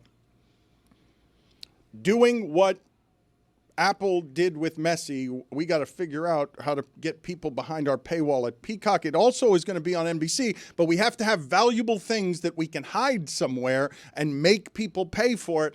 I am not enthused in any way to hear a single sentence that Michael Jordan has to say about anything. It's so hard to believe he's going to say anything. Yeah. And by the way, he's going to be like on Zoom, right? He's not going to be in studio, right? Zoom, that would be funny. Our friend Bailey tweeted out that this is the biggest indicator of a recession, is that Michael Jordan has finally taken a TV job after all these years. I used to think that there would be incredible value in having the greatest of all time just there, and you could just learn at their knee. Wayne Gretzky is not that great. I think it's all right. It's all right. Like, He's it's gotten cool. better, though. He's gotten better. He was bad for years. I think we all just think it's cool to hear Gretzky. He doesn't actually say much. It's cool to hear Gretzky if you surround him by the right team. Turner has learned this. Plays with Biz well. But Tom Brady's the greatest of all time, and it's not going great. He's being used differently, and maybe Tom Brady would have more to say if he were part of a studio show, but before Tom, I would always subscribe to the school of notion. If you get the greatest of all time to do anything to talk about that sport with expertise, you go ahead and do that because they can talk about the sport in ways that nobody else can. And I would love to hear what Michael Jordan has to say. I'm counting on Michael Jordan to be the curmudgeon that can't bury the hatchet with anybody, that just will use this platform to get out his grudges. I hope he's the Michael Jordan that we've heard about in private and not the one that was guarded in front of the media and its cameras in the 1990s. It's been a very long time since Michael Jordan has ever had to speak to the media outside of NASCAR availability. Do we know if MJ's watching basketball? He is. He is? Oh, yeah. Say that. Is that a report? Dan knows. Is that a report? I just Wright Thompson spends a lot of time with him, and especially when he was the owner of Charlotte. There's no indication in the results there, but he's watching basketball nightly, and my guess is, like all the other old-timers, he will have his complaints about how it's played today. My guess is that you might end up being disappointed when Michael Jordan sounds like a grandfather complaining about what yesterday's games were, because he's going to sound like Shaq and Barkley. Biggest complaint he'll have, Michael Jordan, is what? Three-pointers. Like, go to the basket, no physical play. Like The competitiveness. I think everyone's game. friends. I think everyone's competitiveness. friends. I think that's going to be the biggest Can't complaint. wait to find out. And what you just highlighted, you were right to point out that everyone has that problem that's on TV right now, analyzing the game. They're all the good ones. They're all older, and they all have problem with the modern game. But why do we think that a player who spent his entire career saying nothing is now going to be interesting and outspoken and honest? You know, time and time again, the all-time greats have gotten the microphone because they used to be all-time greats, and it fails time after time. A local example is Dan Marino. He had his shot with CBS. He wasn't very good, and he's not anywhere near the mic Greg, anymore. you would concede the reason for optimism is the last time we've heard him speak on things was in a really good documentary series where he was his version of honest, and he was really interesting in that documentary. I know other people were interested in talking about him, but every time they cut to Jordan, people were at the edge of their seat waiting to hear what his side of things would be. Like every question you just asked is completely fair. But I would say the executives at NBC, they've thought of that too, and they've decided to go forward with, we think this is a good idea. Think they made him audition? No, hold on a second. Send in your tape. We got to hear what it sounds like. I've got a few corrections I've got to make on all of the analysis here. One, television executives are among the least impressive people I've met in any kind of occupation. They think they're responsible for the success of things when they often aren't. That stuff is often subjective. Takes no genius to say we should get Michael Jordan. That just takes money. Secondarily, I have a theory when it comes to being as great as the people that you're talking about. To be that great, you end up being so lopsided that the detriment is you're not good at speaking at things on television. They're all terrible. Dan Marino, Wayne Gretzky, Tom Brady. Gretzky's gotten better because he's learned, but this is a skill that people don't understand, that it requires a different skill set from the things that made them great. The example I will give you, Pat Riley is an exceptional talker. He was terrible at television. They eventually had to get Bob Costas, the best ever, to just sit next to him and just be like, Pat, just stand there and look good. Smile, and Bob will handle all the details. This is a different thing from the things that you're good at. So I ask the question to all of you. The greatest athlete that there's been who's also on television being great at that is Barkley. Who's second? Like, who's second at being great at both things? You can make the argument that Barkley's television career is better than his basketball career, and it's no slight on his Hall of Fame basketball career.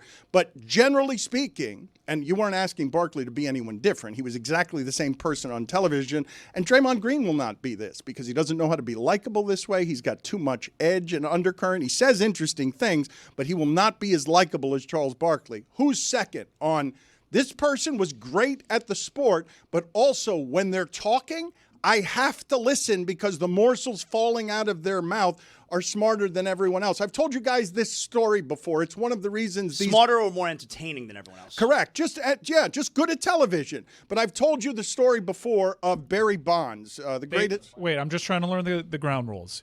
You have to be considered all-time great. How do you do that? Because Cormier is really good.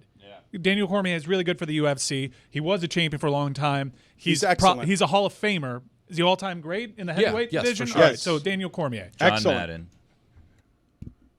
Back then, I think he checked the boxes in terms of being considered a great coach. Like, John does being Madden. coach count? Player coach? Even though the championship count doesn't necessarily add up for John Madden, but his legacy grew with the video no titles game. for Barkley. But at the time, the sport was still young on television. I think John Madden would have been like, "Wow, this guy knows what he's talking about." I don't know, Greg. You were around at that time, so If coaches count, I would absolutely include Madden. Gabby Sanchez. John Gruden also would probably be a champion there. I wasn't doing coaches. I was doing people who are all-time greats at the athleticism. Because I think of them as all being historically bad at television. It's not even mediocre. Gretzky was bad. Dan Marino had a job for many, many years where he was terrible at television. His job was only to be Dan Marino. Can we go local? Well, that's not going to resonate in terms of the best ever, is it? I mean, I always thought Denny Potvin was excellent. The Iceman, Scott Hamilton. You're offering excellent nominations, Billy. I appreciate Gabby Sanchez and the Iceman as your nomination. Scott Hamilton is an incredible example. He's the voice of figure skating. Agreed. The Iceman. I was thanking you. You don't know him. I was thanking you. The story I was telling about Barry Bonds, I witnessed it, and it's one of the reasons that he was a terrible coach.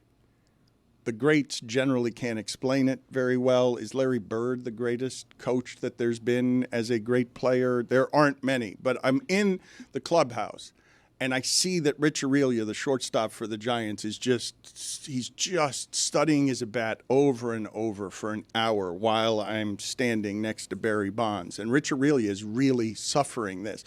And right before he goes on the field, Barry Bonds comes over to Rich Aurelio and just sort of hits him in the back of the head. And he's like, "You still don't know what you're doing wrong there? You got to do this with your hips. You got to do this with your toes." Da-da-da-da. And he walks out. And Aurelio just whispers under his breath, "Ass."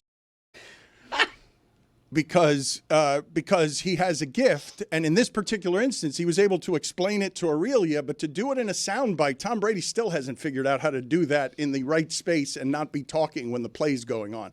It's a different skill set. Entirely, and these people don't have to learn different skill sets because they have to be the best at the one skill set they have, refine that, and to do it requires an obsessive compulsiveness that knocks you out on growing other parts of your personality. I honestly think that's a big reason why Inter Miami is hiding Lionel Messi. Doesn't want him speaking into a mic because his greatness on the field, he's got no chance of matching that in terms of personality, in terms of what he says.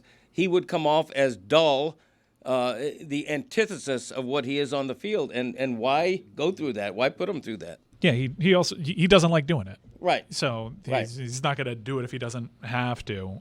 Smoltz, is he all-time great enough to be in this grouping? As a player, sure, yeah. Yeah, I think. Yes, but people don't think of him as a good broadcaster. A lot of people complain. A lot of baseball people complain a great deal about John Smoltz's analysis. That's unfortunate. I don't watch it with the sound on, so I haven't for 2 decades at this point. But last I checked in about 20 years ago, I thought he was solid. Romo, not an all-time great, but very good broadcaster. Yeah, well, different story, different list. What do we do? Aikman? Do we do combination? Aikman, a Hall of Famer. Yeah. Romo's not a Hall of Famer. No. And he's a champion. What about Jimmy? I don't want to do coaches. I wanted to do athleticism. Jimmy was good at it. Aikman's great because he's a Hall of Famer. Aikman, though, had one 20-touchdown pass season. Oh, look! They found Messi on a Japanese television show. Very let's young. just show this for people so that people can watch Lionel Messi and the absurdity of what it is that he can do. I thought this was AI the first time I saw it because I can't believe, even though this is the best soccer player there has ever been, that this person can do these kinds of these kinds of absurd tricks. This is what you have to do, Zaz, when you have Messi on. Don't let him speak. Just allow him again and again to kick the ball during the broadcast. If he's what is he attempting to do? No idea. It seems like he won. It says clear there, so I don't know. It seems pretty clear. Kicked the ball really high and brought it down with his feet and kept the thing going. Think. I have been told that we have secured Dan Graziano. He will be joining us in about an hour so that Billy can accuse him to his face and Tony can accuse him to his face of lying about his workouts. Falsehoods. No, I said I was more impressed by this than anything. I came in raving about Dan Graziano and his commitment to fitness. Tony's the one here calling him a liar. I didn't say liar. I Everyone's said backtracking. does he? Yeah, I said does he take liberties with the app sometimes? Here we go. Sure. Does he maybe do it on a Christmas morning? He probably doesn't do a full Peloton workout. Come on, that's all I'm saying. I like that, Chris. Keep working on that. Just the shouting of backtracking. Backtrackers! Yes, when we secure a guest in an hour, and all of a sudden the commentary. Man, I've been watching Stugotz do that one for years. What do you get out of calling Dan Graziano a liar about working out? Never called him that. Are so you I don't jealous of him being committed to fitness? Like, what is it? What's your problem with him? I don't have a problem with him whatsoever, and I know what you're doing. Not going to fall for it. Well, you did accuse him of lying about working out every day on his Peloton, and Greg Cody, I think, said it was flatly bull. So No, I said he was a braggart. well, but you accused someone of bull. Again, there's backtracking everywhere No, we around said here. Skip was full of when he said he's only missed 2 days since 1982 and that he invented weightlifting in 1980, whatever. Well, Jemele Hill can answer some of these questions. She knows some of these people involved. She's got new episodes of her podcast every week on iHeart, Spolitics, or is it Spolitics? It's Spolitics. No, it's politics. You said it right. It's on Eric Spoelstra and Spo politics. Tracker. Is it politics? It's clearly Eric Spoelstra talks politics with Jemele Hill. It's exactly. The political analysis you've been dying to hear. Signing up right now. I'm subscribing right now. It's huge. You should see. Filipino Jackson is huge in the Philippines. This podcast is so popular. The politics of the Philippines they talk about. You can also subscribe to her YouTube channel at It's Jemele Hill. She's a contributing writer for The Atlantic. And I've got a number of things to talk about with her and to play a new game because I don't think she knows this. But at the end, at ESPN, whenever it is I was having an argument with any kind of executive, I would say, oh, I'm willing to die on that Jemele Hill. So we're going to play with Jemele Hill, Would You Die on That Hill, in a moment. But can you tell me what America is rooting for in basketball here? Because I am deathly afraid that for one of the first times in my life, maybe since 9/11, I'm feeling America root for New York sports teams. I think you would be right about that. I mean, we know the networks are certainly rooting for the Knicks to make this, but I feel like a little bit of both because I do think that there is an element of fans, or a faction of fans, I should say, who want to see something different. You know, who appreciate the fact that OKC not being from a major market, or Minnesota not being in a major market, that Midwest, Southwest teams. Or even Indiana, the fact that somebody very non-traditional can make it. And I realize the Knicks also have not been in this position in a long time. They haven't won a championship since the early 70s. But it feels like people are sort of ready for that something different. But yeah, unfortunately, the majority of people are rooting for the Knicks. It's a little hard for me. While I do understand and appreciate what Knicks fans have been through, this is a very triggering to see them in this position because I'm a Pistons fan. So obviously I had to go through that series. And so seeing them experiencing success is both good and bad, because part of it is that like the Pistons gave them a very tough series. On the other end of it, it's sort of like, when your enemy makes it further, you naturally are disgusted by it. So I'm torn between two things here when it comes to the New York Knicks. Okay, hold on a second. The league, media, certainly wants New York. But you're telling me we're watching videos of Knicks fans throw trash at other fans outside. They're throwing trash at Brian Windhorst walking out the arena. And the majority of people are rooting for New York? I think a lot of people are. And by the way, Brian Windhorst, as you all know, who is one of the nicest human beings on earth, and for that to happen to him is really baffling. And it's sort of, I mean, it's definitely classless by some of those Knicks fans. But yeah, I mean, I think there is a contingent of people who like seeing teams who haven't won in a long time generally win things. Now, I would be curious, outside of New York, and I don't even know, I mean, I think the media is beating this drum of like, well, the Knicks haven't won since the early 70s, Mecca of basketball, blah, blah, blah, blah, blah. I don't know that if you are a Laker fan or if you're in other parts of the country, if you give a that the Knicks win a title. Like, I don't know that to be the case. But I do know that generally speaking, American sports fans appreciate and like it when there is a new name that is in the mix to win a championship, because it typically gives those fans something to hope for in their own right, in their own regard with their own teams. I want to attack a couple of the things that she just mentioned there. Windhorst, I think, one of the great underestimations of my lifetime has been knowing that people hate the media, but not knowing how much people hate the media. Like, I knew it was bad, but what they think of the media, if you're mad and you put Brian Windhorst in your Tool Hall of Fame, the inaugural member, Jemele is correct when she says Brian Windhorst is regarded by others in this industry as one of the sweetest, fairest persons who exist. And to have him thrown trash at only because he's a symbol for ESPN, and the Knicks are 0-8 on ESPN, and they don't like Stephen A. Smith very much because his fandom feels bandwagony and insincere, and so Windhorst just becomes an easy person to be bullied. No, I mean, look, I'm very immature in general, and I did not like seeing that video. It really bothered me. I mean, okay, you put the fake microphone. Oh, I don't care who you want. Like, okay, and everybody has a good laugh. But, like, they're throwing trash at him as he's walking away. That's garbage. I don't like that. It is garbage. It's literally garbage. Mm-hmm. I didn't like it. I don't know if you have any other thoughts on this, Jemele, but the point I wanted to make about New York being an underdog is you just never see this. You never see it. Maybe Isaiah Thomas?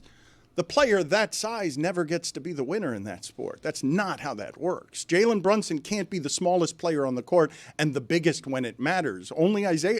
Who else other than Isaiah? Iverson got a run at it, but you're just not allowed to be that size and win the championship in that sport. But I think that adds to this idea about people rooting for the Knicks, that that America is pulling for the Knicks. It's like Jalen Brunson. I remember when he went to the Knicks. And there was a lot of questions about whether or not he deserved that kind of money. Like, why would a guy like this make this much money and be considered the star of this kind of franchise? And so because he has that underdog story in his own right, combined with a major city that has not won a championship in a long time, I think it's fueling a lot of the fandom outside of New York that is there for the Knicks. And so, I think the trajectory of his career is just really fascinating, because not only is he an underdog in terms of size, but I think he's very much an underdog in terms of how we think of who is supposed to be a star in the NBA. And he does not fit the criteria, the typical criteria that we are used to seeing, given what his trajectory in his career has been. Zaz is right, though. You don't want these particular people to be louder. Halliburton has already bought tickets and is flying Pacers fans, plural, who had trash thrown on them to the game in New York. New York has been unreasonable about its few victories in the last 25 years. By the way, that Pacer fan right there is a firefighter in New York City. They're throwing trash at him. And root for the Knicks. They don't know he's a firefighter. Okay, but still he is. Should have been wearing his hat. Greg's right. He should have rolled and dropped there, even though there's no fire nearby. Drop, roll. Yeah, whatever. Roll and drop while moving. It's crazy. If you knew that the exchange was you were going to get flown to an Eastern Conference Finals game for them throwing trash at you? Would you take the trash? Yeah. How much? I mean, trash? you gotta take the trash. Well, but how much trash is it? Is it trash with juice? Yeah. Oh my God. That bag looked wet. Is it juicy trash? Because it just trash. You guys are imagining a neatly wrapped bag being thrown at you, which is fine. But now make it dumpster juice. If it was one person throwing trash at me, maybe. This was like hundreds of people walking at him and chasing him down. Imagine coming home stinking of dumpster juice, and your wife says, "What's going on?" It's worth it. I'm flown out to the game. Baby, we're going to the ECF. You smell like garbage, honey. It's okay though. We're going to be surrounded by it at the Mecca. Jerks throwing stuff at Brian Windhorst. I don't like it. I hated this It really video. bothers me. I don't like that. Yeah, I'm going for the Pacers now. Sorry. That's it? You're with the Pacers? This is so Third high team in the school. last I didn't actually see this version of it This before. is We're showing so- from behind people throwing stuff. I Sucks. saw the side version where the That's- guy was just in his face. It Yeah, does. that's not a big deal. It That version sucks. sucks. It sucks. Sucks. It sucks. Sucks. It sucks. It didn't hit him though. Oh, Tony. It would have I been. mean- It would have been worse with Would've been dumpster worse if it juice. would've hit him. It would have It been didn't worse hit him. with dumpster juice. We can agree on Empty that, bottle, right? one short. And he's like speeding up his walk to get away from He's I got hate the this. backpack with the sports coat is That's a also flex. Yeah. something. Right. Yeah. That's such sports writer swag right there, by the way. Nerd. With all the little stickers they Come put on your bag. on. Hey, nerd. All right, ladies and gentlemen. Here is the coolest guy any of us have ever seen. I mean, Never. I try. I don't wear a backpack. Yeah, because you write from home. No, I mean, back in my day, the only people who wore backpacks were students carrying books. Why is everybody wearing a backpack now? Because nerds have briefcases now. Well, briefcases, that's a whole nother story. I did it back in my day on briefcases. Why would you call Windhorst a nerd? Why Well, only because he's wearing a suit with a backpack. It just doesn't go. Jemele knows. Doesn't go. But remember though, Greg, we were talking about back in my day that they used to give the media, like at whatever event, the free swag was the roller laptop bag. So like I had the roller laptop bag. I didn't graduate to the backpack until later on in my writing career because that was a little easier to carry. But like him, also wearing business casual clothing with the backpack. And the 9,000, little bands that they put on your backpack because those are security passes or whatever. So I have walked that walk that Brian Windhorst is walking. I've been in those particular shoes with the sport coat and the backpack. So I'm here to defend it. I'm sorry. I got to keep pushing. I think if you were to poll everyone, the Knicks would be third, maybe fourth, as far as the teams that America wants to win. You think OKC and Minnesota are above? I think they're 1 and 2. No. There's one national team in this Final Four. It's the New York Knicks. They're a national team. They're from the biggest city. They have transplants all over the country. They haven't won an NBA title in 50 years. America wants the Knicks to win. Oh, I think Period, you're paragraph. nuts. They're so unlikable. Let's put it on the poll. The fan base. Who So do you unlikable. want to win the championship? Put all 4 teams up there.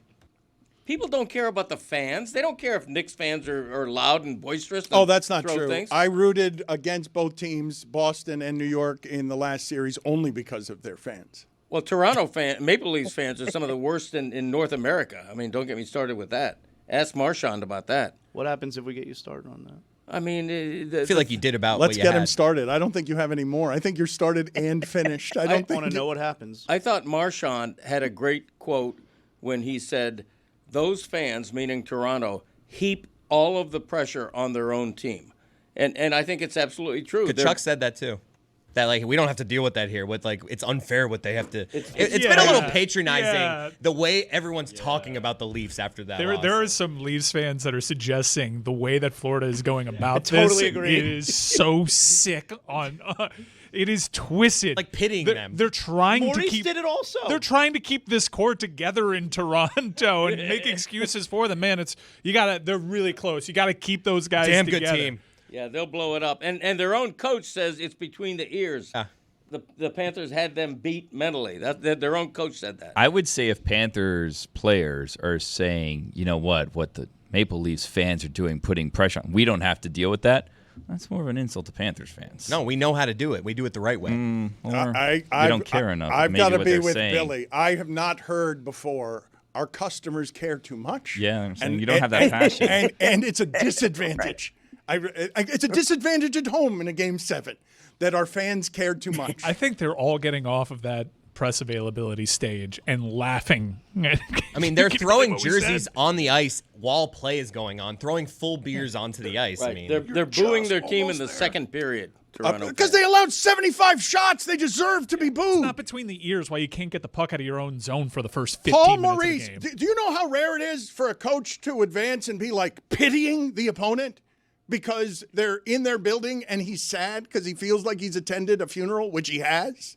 But he is a sensitive man. Yeah. He also killed them, so. There's that. He's the murderer of both Fun and the Maple Leafs. Is a murderer allowed to go to a funeral and be sad? Go ahead and put that on the poll and play. Yeah, put that one on the poll. Give her intro music. It's taken too long to get here. It's time for your friendly neighborhood race lady. RG3 against Ryan Clark. Ryan Clark goes after RG3 because RG3 has made the Fox pivot and is saying at every point, I keep it in the arena. Ryan Clark did cross the line saying he doesn't talk to black women because he's married to white women. I do believe that is a line cross. Woman. No. It's one woman. To be fair, Dan is encapsulating here. There's more to it. I believe that he's married and divorced. I may be having that wrong. That is correct, Yes. man. Yes. And Yes. so I do believe that I want your analysis as a legitimate journalist on And a legitimate black woman. that as well. Yes. The line between something that's talked about in the mainstream and something that's talked about in private, because RG3 versus Ryan Clark is being discussed by people. It's just not being discussed by people very well or very much on television. Well, I definitely understand why RG3 reacted and responded that way. Anytime you start bringing in somebody's family, you're going to get a reaction. That being said, I do notice in general, a lot of times, or enough times, I won't say a lot, I don't want to put too much on it, is that RG3 is very defensive about his marriage in a way as if he's hearing whispers or he understands how it looks.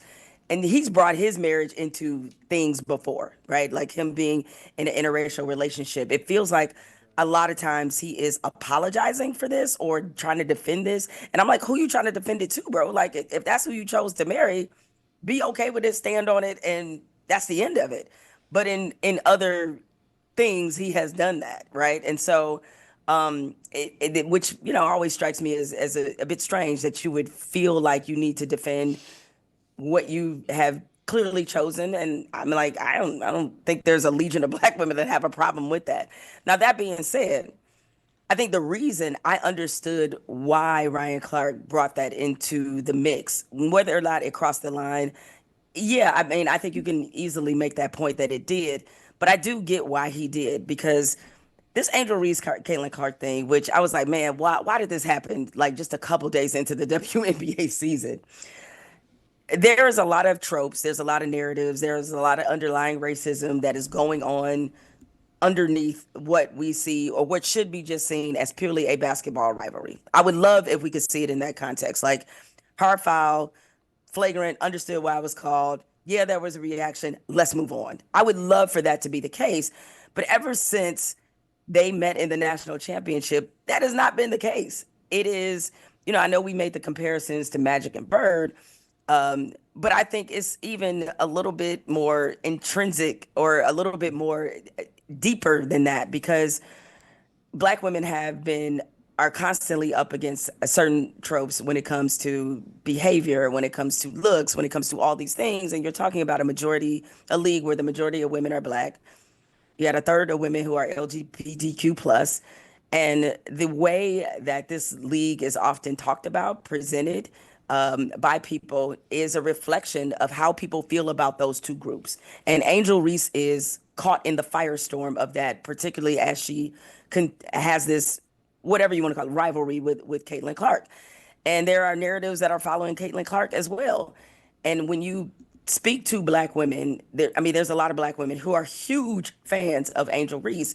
And I think part of the reason that fandom is as strong as it is, in addition to her being a basketball player who's accomplished a lot and what she's already accomplished in the league with the double-doubles, in addition to her ability to play, is because there are a lot of black women who look at Angel Reese and can relate to some of the things that she has gone through. They can relate to the fact that this is a woman who is very unapologetic about who she is.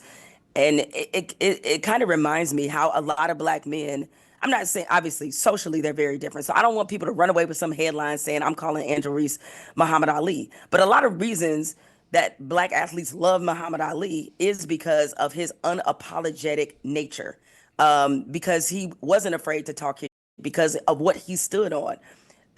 You see it with Deion Sanders. You see it with a lot. Like, there's been a long line of black athletes because of their unapologetic behavior and attitude that really resonates with a lot of black people who want to feel that way in our space. We want to be in spaces and not have to apologize for who we are. And so a lot of black women appreciate that.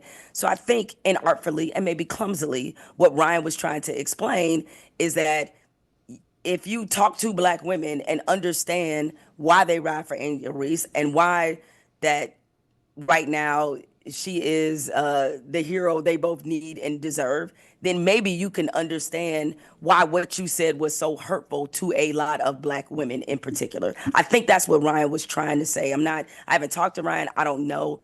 But yes, of course, naturally, RG3 was going to respond when he brought in his wife. He's basically saying, like, hey, you don't even know black women enough to understand why what you said would set them off. So that's where we are with this right now. I thought that Juju Gotti was great on this subject in the post-game show yesterday. I will ask you what's fair or not fair in the commentary that you've seen around this, because when you invoke Magic and Bird, and it's the only thing like this I've seen, you know that Magic went out of his way to be more palatable and cross the gulf of whatever he had to be at the time in order to be somebody who was marketed by and for the NBA the way that it was. The thing that I wanted to ask you, though, is I think it's being not talked about enough how much these two women have to play each other because there are so few teams in the league. And so the sparks keep rising on this. So what's fair and not fair here? Fever, I tried to tell you. Because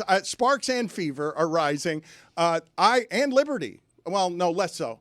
I would say that I think that we are watching something that's easier to talk about than the games because the men who are talking about it, myself included, are more informed and interested in the soap opera over here than just, the games, the regular season games. Yeah, I mean, and that's part of it. I mean, I've written about this for The Atlantic, is that suddenly, because Caitlin Clark has been able to attract a lot of new fans, and because of the commentary around these two in particular, you have people who are chiming in who don't necessarily carry with them the institutional knowledge. And so when that is not the case, the drama becomes a lot sexier to just talk about this as a rival. And people love drama in sports in general. So I'm not trying to pretend as if this is some new phenomenon. Then, like, when it comes to the drama, as much as people say, hey, I just want to talk about the sports, or I just want to talk about the results, or I just want to talk about people's ability, that's not usually what creates the conversation. What creates the conversation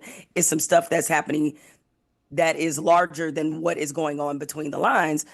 And I guess what I have always not liked about this conversation was some of the things that RG3 said, is that he immediately went to, you can tell she hates her. And it's like, what? How can you tell that? Like, they are competitive and they are rivals, and I get it. And if anything, I will be willing to concede this. I don't pick up that Angel Reese has a personal hatred of Caitlin Clark. What I do pick up from Angel Reese, because she said it, and I like to go with the face value of what the athlete actually says, is I think she resents the fact that she can't have her separate story away from the Caitlin Clark drama. Like, Caitlin Clark can have her separate story. Like, when Caitlin Clark is in any press conference or whatever, unless she's playing Angel Reese or it's something specifically that they have done together that is happening in the moment, she is not asked about Angel Reese at all. She's asked about thousands of other things, about her ability as a basketball player. Angel Reese is always routinely asked about Caitlin Clark. And I think she resents that part of it, is the fact that, like, hey, I can't even have my own identity. I I can't even have my own identity outside of this storyline that has been following me since college. And if we recall, when Angel Reese announced she wasn't coming back to LSU, when she was in tears, no one had any sympathy for her when she talked about these same men now that are chiming in about Angel Reese and, talking about her behavior and all this. When she cried before the public and told you part of the reason she was leaving LSU was because of all the racial animosity that she faced. They had no sympathy for her. And so she is carrying this chip and she is carrying this resentment, but I don't think it's about Caitlin Clark. I think it's about the way that people have talked about her and about the lack of, frankly, grace that they have shown her through since that moment where she, trash talked Caitlin Clark and flaunted that she won a championship. They have painted this woman out to be so villainous, and we forget how young she still is, that naturally she's wearing a lot of that on her sleeve. So I thought RG3, he's entitled to his own opinion, but I thought his analysis missed the mark and it was unfair, personally. I want, before we get to our new game show that I'm going to ask Zaslow to host here, Would You Die on This Hill? I wanted to ask you about, again, the difference between how the mainstream covers something and the rest of the internet talks about it. The New York Times now has a new profile on Belichick and Jordan Hudson. Belichick continues to make himself available all over the place. In this story, Jordan has told at least one person that she and Bill Belichick are engaged to be married. What's fair and unfair here, Jemele? I mean, Dan, they invited us into their relationship. It's like nobody was clamoring to know about Bill Belichick's love life. I certainly wasn't, right? But when you start posting pictures of y'all doing yoga on the beach and like all this other stuff, you're inviting people into your relationship. And just especially since that 60 Minutes interview, she's right there. We all saw it on camera. So listen, given especially all of, Pablo Torre has been like the Woodward and Bernstein of this relationship. It's embarrassing. It's embarrassing. The click grabbing is embarrassing by him. I'm not going to let you dog my boy like that. But, because of the details we've been able to learn about her influence and how that might be impacting his ability to do his job, his relationship is completely fair game. Because he made it that way. They made it fair game, and so, it's clear that maybe he did not understand what this fallout would be, especially in the social media age. This is the same dude who couldn't tell Facebook from a real book, right? Like just a few years ago, as he's talking about his level of non-participation in social media. And now he's getting the other end of it, is like what happens when you do make a relationship public, especially when it's this significant of an age difference. I mean, we can't pretend like we don't see these things, Dan. And it's like, as much as I don't want to talk about Bill Belichick's relationship, he opened the door. And so now that the floodgates are open, I mean, I don't really have a whole lot of, I guess, sympathy for him, if that's what you're looking for. Like, I just don't, because you invited people to this place.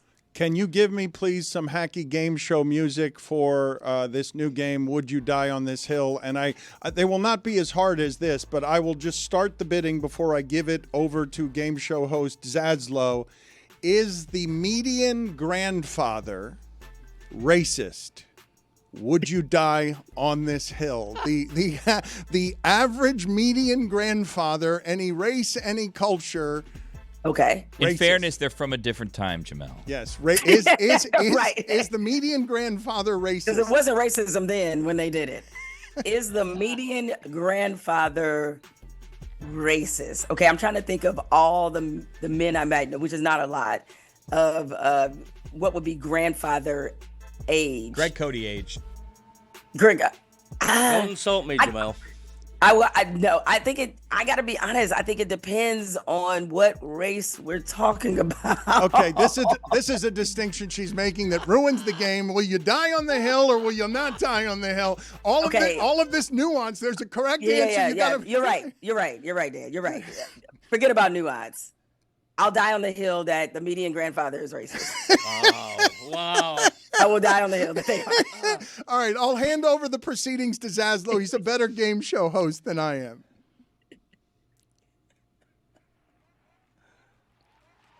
Is he all right? I'm waiting for my game show music, Mike Ryan. Oh, yes. No. What's happening? Hockey. Oh, that is not the game show we're playing today. Welcome, everybody, to another episode of everyone's favorite game show, Jemele. Would you die on this hill? Everybody, I'm Jonathan Zaslow, your host. Everybody knows I am a game show host. Dan Le Batard, would you like to explain the rules of Would You Die on this hill? I think I just did. We could just Don't get right worry to about it. it. I will explain it. I am the game show host. I will present questions, and Jemele will tell us if she would die on this hill. Here we go. Jemele, first question. Michael Jordan is better than LeBron. Would you die on this hill? I will. I'll be stabbed on that hill. Yes, I will die on that hill that Michael Jordan is better than LeBron.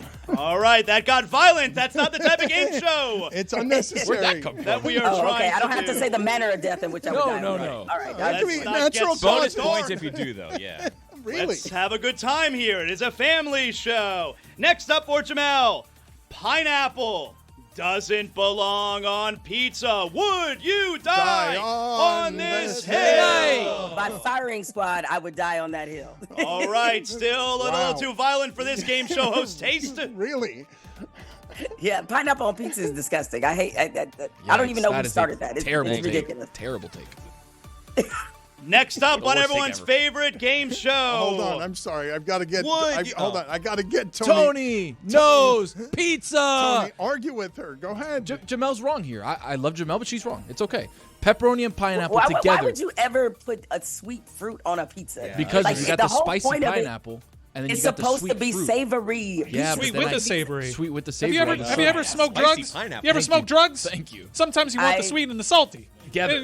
I missed that part of my life. I did not. I well, never. Smoke some drugs. Yeah, perhaps smoke some drugs or eat some drugs. And then you realize, oh, I get this now. Pineapple. This was possibly invented by someone who smoked or ate drugs. Just be clear on this. She's a respected journalist. She has peed drunk on a car tire. She has I not have. smoked drugs. Well, if you smoke Yes. drugs, then you'd know that there is a purpose for it.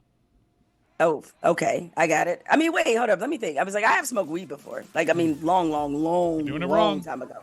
Okay, so yes, but I didn't get sweet and savory when I smoked weed. Man. Sorry, I You didn't don't I get didn't the get that. munchies? That's okay. The palate's not there. That's fine. Get some French No, onion dip. no. I mean, I'm the worst weed smoker ever created. Moving Like, on today's episode Okay. of Would You Die on This Hill? Jemele, the NBA draft lottery is not rigged. I will die on the hill. It is not Wow. rigged at all. At all. Do Definitely you know smoking drugs. how many people would have to be in on the conspiracy for it to work?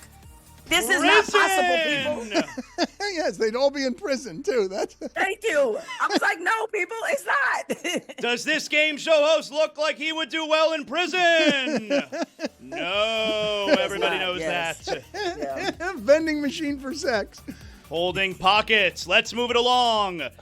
Next up, Jemele, Major League Baseball. Did Pete Rose dirty? No, man, they didn't do him dirty.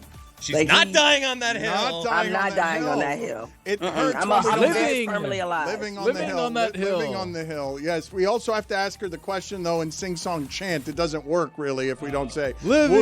Would you Die on this hill. Is it this or that hill? What are we doing? It's Good this.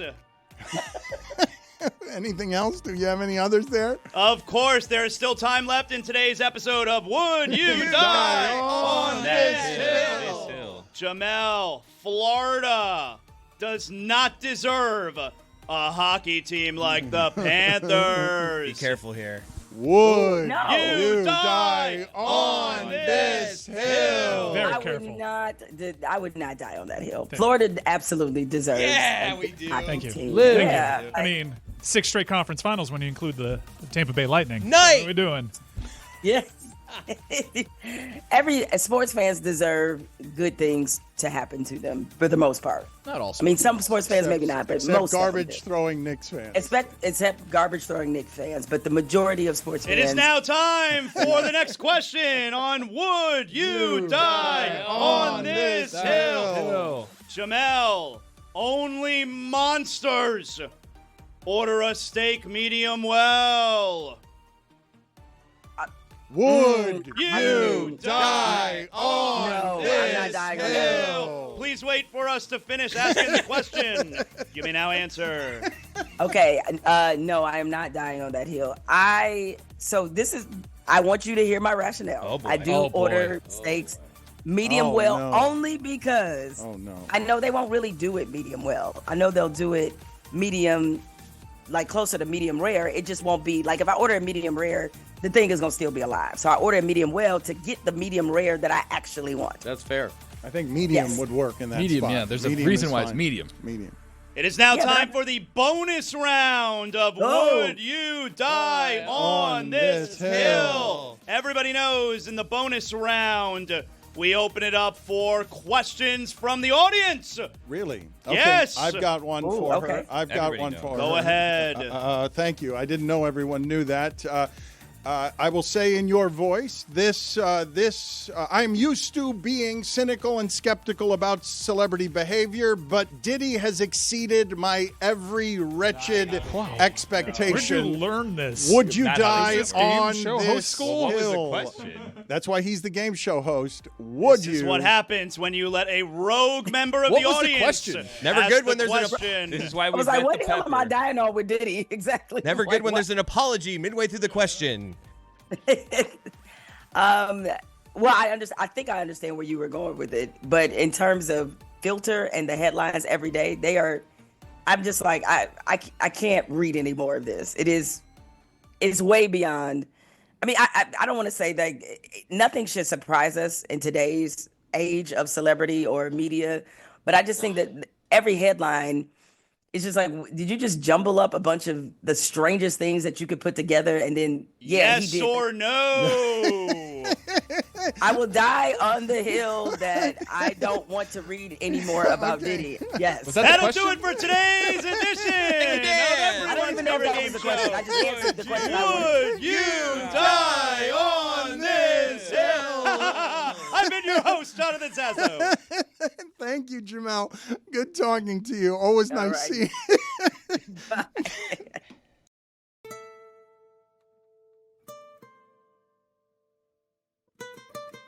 So we're at La Rojeña, the oldest distillery in Latin America. They're still making thousands and hundreds of thousands of bottles of Cuervo here every single day, every single year. As Tony alluded to, you can really feel the history in this place, the process, the craftsmanship, but also as part of this, we get to drink some of the tequila that invented tequila. Today, guys, you're lucky.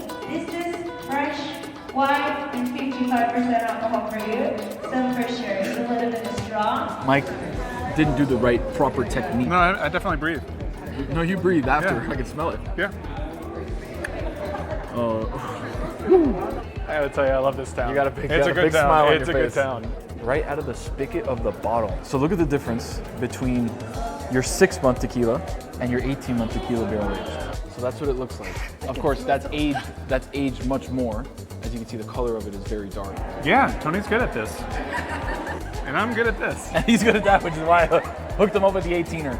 All right, we're here in the family cellar right now. Best bottle of tequila I've ever tasted in my entire life. Oh, the Vampiro is really good.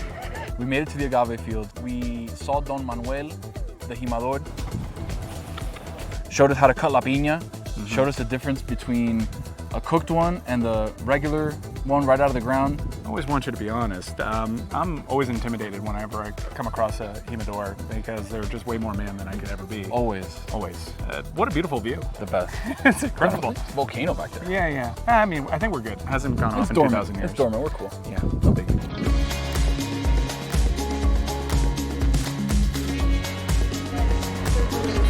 this time last year that I was FaceTiming Tony telling him that he messed up. Chicken shit. Chicken shit.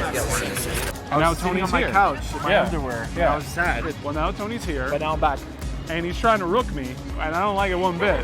You're trying to rook me, dog. Again, it's for the people at home. I'm just using you as the vessel. Yeah, he's using me as a vessel, but I don't like it. He's trying to alpha me in the same way that he does in the studio. Wherever you want to go, Mike, I'll follow you. You smell them? All of these different I keep it here. We're very high mineral. Drink it back, exhale through your nose. That's how you get the real taste of the agave. Two know-it-alls on the same drill. I don't like him one bit. Yeah, you got me center seat. All right, so we're at the bar, and I'm gonna ask the new bartender. I don't know if he's ready for this. I'm gonna ask him to make the house specialty. Totally prepared for it. The house specialty, baby. Yeah, Let me get it. no, I do this all the time. So we'll do a little of that. Salt, some ice. Where's our Cuervo? Give me the good stuff. All right. We got some lime juice. Okay. A little soda water. Around the rim. There we go. Wow. All right, what do we call this? Hella fino. Hella fino. All right, let's taste it. The hella fino. It's basically like a pineapple ranch water with a citrus note. That's what I was going for. Hella fino. My man, hella fino.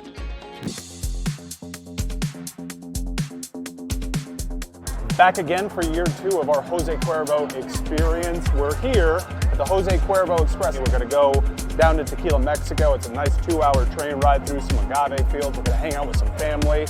You're in for a treat. I can't wait. This is my first time on a train.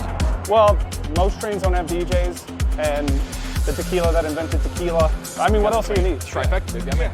Let's go have a great time. Don't mind if I do. Going 2 hours with this vibe right here. Every cart's a different vibe. I like ours the best though. Every cart has Cuervo. Delicioso. The tequila that invented tequila. Not just tequila, Tony. The tequila. The entire trip has kind of already felt like a party, but we're going to build to crescendo today with the combo. This is the party. Not many parties are surrounded by agave fields. That's what makes this pretty much a once-in-a-lifetime party.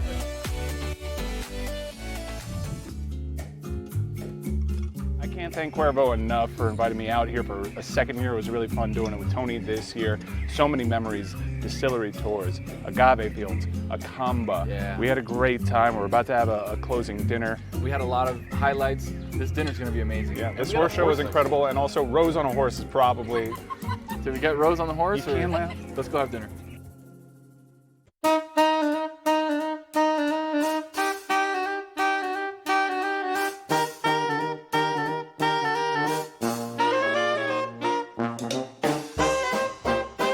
It's time for Tony knows Brian Hill.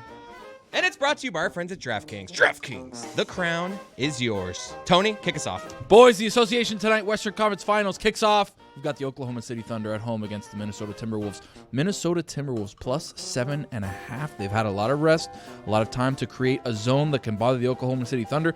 Thunder coming off a grueling 7-game series against the Nuggets. I'm going to take them Timberwolves. There's something there. Plus 7.5. Town on alert.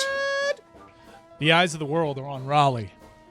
And no, not Raleigh, North Carolina. I'm talking about the big dumper Cal Raleigh. And the Seattle Mariners, who are red hot and playing the Chicago White Sox. My M's are on a bit of a roll. Now, I don't know who's towing the rubber today for the Mariners. They have not announced it yet. But whoever it is, I feel good about. Yeah. These M's are streaking. Yeah. I'm taking the Seattle Mariners against the spread. On the hill. I see that California is up 9-0 in the 7th inning in the ACC tournament over your beloved Miami Hurricanes. I'm guessing you're on the wrong side of that? No, I didn't take action. I am on the wrong side of it. My team's losing 9-0 to a team that was 22-30 all season long. It's terrible. I'm not a big fan of what's happening in baseball, but I believe JD saved his job with that little Manny Diaz-like run that he had over the last couple of weeks, just to build up everybody's hopes. But this is hugely embarrassing. It was on mute, but I would have loved to have heard the in-game interview as he was down 9-0 because it lasted 7 seconds. What do you do to get back in this game? I'm sure that question was asked. He looked pretty revolted by everything. You got to fake a stomach ache at that point. Bring you got to back send Jim an assist Morris. in it. Yeah. Well, 3. I do That's miss right. Jim. I do miss Jim. You got to understand, this team finished below 500 last year. That does not happen at the University of Miami. The University of Miami is a blue blood baseball program. They don't miss regionals. That is not something that they do. If you think that's something that they do, you've been paying attention to baseball for a year. This is sad, but like I said, he's coming back next year, so hopefully what we saw a couple weeks ago is an indicator of, maybe the arrow changing the direction it was pointing in, but I think it was fool's gold. I have not seen this man in a while. I've not talked to him in a while, not since we covered Marlins baseball together many years ago. And Dan Graziano, I will say at the time, was like me, heavier back then. He was a man. Look, he's laughing now because he's the face of fitness now. He's a television person. He exercises every single day. He's obsessive compulsive about it. And Tony called him a liar. And I believe Greg Cody did as well. No, I did not call him a liar. I did Greg. call him a little bit of a braggart for saying that 1,900 times in a row, to be exact, he had worked out. So it's days, right? Like it's something every day. Right. So like maybe some days it's a long ride on the bike. Maybe it's a walk or run on the treadmill. Maybe it's dumbbells in the basement. Maybe it's something short just to keep the streak going. But ever since March 2nd, 2020, when the gym's all closed, and I realized I had stuff in my basement that we got hooked, man. And now it's like you can't let it stop. Now, like the streak is its own motivation. Dan, how often do you look at the time and it's like 11:45 p.m. and you're like, ooh, no, we can't break this streak. It's time for a 5-minute sleep meditation here. Just keep things moving.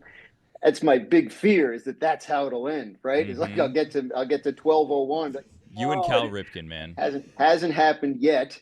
But hopefully we can get this to 2000 here. I've looked at what the date would be, and it's sometime in training camp time, so maybe back on the road. But been able to keep that going. Look, Dan, when we met, I was 23. I now have a 21-year-old son, so like it's become pretty important at this age, whatever age I am, to keep it going. Everyone was talking a big game before, and now they're all tracking. It's so bad. They're ready to come at me with questions about the legitimacy of this. Dan called you a fatso. Tony said that you were a liar. I Greg said you were a fat. braggart. It's just crazy what people are saying. I was in my earlier, 20s. Dan. Okay. Yeah. All right. I have to ask you one question, though. What, during this long streak, was the closest you came to breaking the streak? There had to be a day when you were sick and vomiting. Yeah. Well, not vomiting, but I did have 2 bouts of COVID during this streak, and those were days where, if you looked back, you might see I did a 10-minute stretch or a 10-minute, arms and shoulders with some light weights. I got to put an asterisk on this if it's a 10-minute. All I was saying was asterisk. But what I'm saying is, like, if you look at 1,900 days, you're not going to see a lot of that. Like it's just not going to be there. There are certain things, but again, a 10-minute stretch is something. It's something. Dan, what about you're on like a European vacation with your beautiful family? Like, do you ever have to stop your family? You got plans? Like, no, I got to get something in. Yeah, well, I do it first. Like my wife and I went to Paris in March, and that would be, we'd wake up in the morning, we'd go down to the hotel gym and knock it out. Hotel gym? Disgusting. What? A French one, no less. They're tiny. Nice What do they even have in there? I have a Body by Jake. appointment with Alex Toussaint. Courtyard. Yeah. So, no, in Paris. It was nice. What's nice the hotel, latest nice that you've hotel. ever done the workout? What's the latest time in the day in the 1900? All day in this one. I used to spend all day in the city doing shows. And then it was a day a couple years ago where my wife and her sister, my son, met me out for dinner. We didn't get home till like 9:30 at night. And the first thing I did was go right down there and knock it out because I was afraid I was going to lose my streak. That was probably 2 years ago. Do you ever get worried that like you'll be on the West Coast and you get in the workout in the evening and maybe the app doesn't adjust the time and so they think that you're on the East Coast and you let a day go by? Like, is there a customer service line you would call to say, hey, the streak should still be intact? Yeah, you got to get out of my head. This is something I've definitely thought about. There's no question about it. What would I do? Because I check and make sure, like when I'm done workout, did it register? And like sometimes before bed, I'll check and just make sure because I worry about that. I don't want to have to call and fight for it. I really did a 15-minute, core class. Why can't you just? Wait, so I don't know. Who would you call? You'd call customer service and say, we need to update my streak. I actually finished. Maybe maybe I'd tweet at him. I have no idea, but it hasn't come to that, and hopefully it won't. Do you have a target end date, a way that you I was kind going of to say, want to end this? what's the end How do game, we finish Spence? here? Yeah. I don't have a target end date. I try every time I clear another 100, I kind of start marking off, well, what's 50 more? What's 100 more? How long can we keep this going? Again, like you say, like you laugh about like 10-minute stretch during COVID. If the streak wasn't alive, I might not be motivated to keep exercising now years later. So there was benefit to doing that. So no, I think it's just become an addiction. Dan, do you have the I longest? guess, okay. I don't know. Better finish that sentence. Yeah. Do you have the longest streak in Peloton history? That's a question for them. I don't know. Okay, I don't, we'll I don't, contact. I don't know if Gotta it's be like a top 100. leaderboard. Contact Yeah, customer find out. I would service. like Get to them on know. the phone. Yeah. Can you tell me if you're jealous of Skip Bayless, who says he hasn't missed a workout since 1998? Skip Bayless. Remember Skip Bayless used to live at the Residence Inn in Southington, Connecticut. Remember he had a room there that he just never checked out of for like 12 years. I've never seen anything sadder than Dave Campbell by that pool at the Radisson with one of those silver things under his leathery red skin while smoking a cigarette. One of those tanning things under his chin at 2 o'clock at the Bristol reflective Radisson. mirror? It was like, who Glory uses days. Glory days there of ESPN. Some would tell you. No, I did. There were times though where I'd stay at that Residence Inn and I'd be on a treadmill and then next to Skip. So I've seen him. I've seen him on the grind. Let's stop beating around the bush. How's this Trey Hendrickson saga going to end? I think he is. It's funny. Like you don't hear him talking about a trade anymore. Like they let him go out there and look for it, and he didn't find a team that was willing to give him the contract he wanted and also make the trade. So now he's talking about how he's upset with the Bengals and he wants to be there. They want him to be there. I think they end up coming to some sort of resolution. The Bengals have done that with their big guys this offseason, and I think it happens. I said to somebody the other day, like if I was doing a new contract with ESPN and I was out in the media talking about how slow they were being, my agent would call me and tell me to shut up. Like, this is not a good thing for Trey Hendrickson to be doing if he wants to get the deal he's looking for. He looks like the more desperate of the two parties, and I think the Bengals probably know that. I'm a little bit embarrassed by your behavior, not yours, Dan, but everyone else here. Like you guys, I mean, there's been so much backpedaling, and you guys weren't nearly like I said to. They were talking tough, huh? Yeah, they were, and then all of a sudden, you're in here with your 10-minute stretches and all your muscles, and no one's got anything to say. All of a sudden. Mm-hmm. You chief among them, Cody, by the way. Well, I'm waiting. Look, when I call him a braggart, I don't mean him to take that personally. What I mean is why would anyone do that? Yeah, what I mean is that people who work out a lot, people who are like allegedly, people who are obsessed with working out and every day, those people who have to tell other people about that are not my favorite people. I'm just saying that. No, I understand. I will say that from time to time, as a result of the occasional tweets about it when tagging Peloton, like sometimes free stuff will show up at the house. I see what you're doing there, Dan. I'm just saying, like every now and then. Opportunist is what I see. It's been known to happen. So, it's not like there's no purpose to that. But, obsessive. No, look. Playing the game. There's a guy, when I used to cover the Giants, there was a guy at the Daily News, Ebenezer Samuel, and he ends up now, for years now, he's been the men's. Yes, it is. And if you look at him up on Instagram, he's like the fitness editor at Men's Health magazine. So his job is to work out. He is obsessive. A fitness guy? He is, look him up. He is obsessive about working out. He was when he covered the Giants. Like, this is the job he should have had all along, the one he has now. So that's a guy who's obsessive about working out. He wants to have superhero muscles. That's not me. I want to live as long as I can. That's why I'm doing it. But I don't want to die young. That's pretty much my goal. A fitness director, and you're an NFL reporter. Exactly. You're right. He does it for a living. It just happens to be the thing that he loves. So no, not obsessive about it. Just kind of, enjoying the streak. Let me ask you something. How do you go about deciding what your daily workout is going to be? Are you part of programs, or what do you do here? Like you're like an Andy Spear guy. You're like, you know what I'm going to do? I'm going to do core strength here for 30 days. I'm going to go by their workout that they suggest. Or you just wake up and you say, you know what? I want a little stretch today. I want a little power zone ride. Mm-hmm. So we're talking about it's over 5 years now. So the answer to that question has changed and varied over the time. Right now, they have a feature on that app that, like, here's your weekly plan. And I've just kind of been sticking to that to sort of see how it goes. And it's been heavy on strength training. They tell you when you get to X age that's a thing you have to do more of. So I've been trying to do more of it. I've been doing that. But there are times where, I'd be like, I want to focus for this month on cardio stuff, or I want to focus for this month on, lower body strength. So periodically I have kind of changed up the routine. Sometimes it's just winging it. And sometimes it's like, well, this is a structure, a plan I've put in place for the next month or two. I'm going to stick to and see how it goes.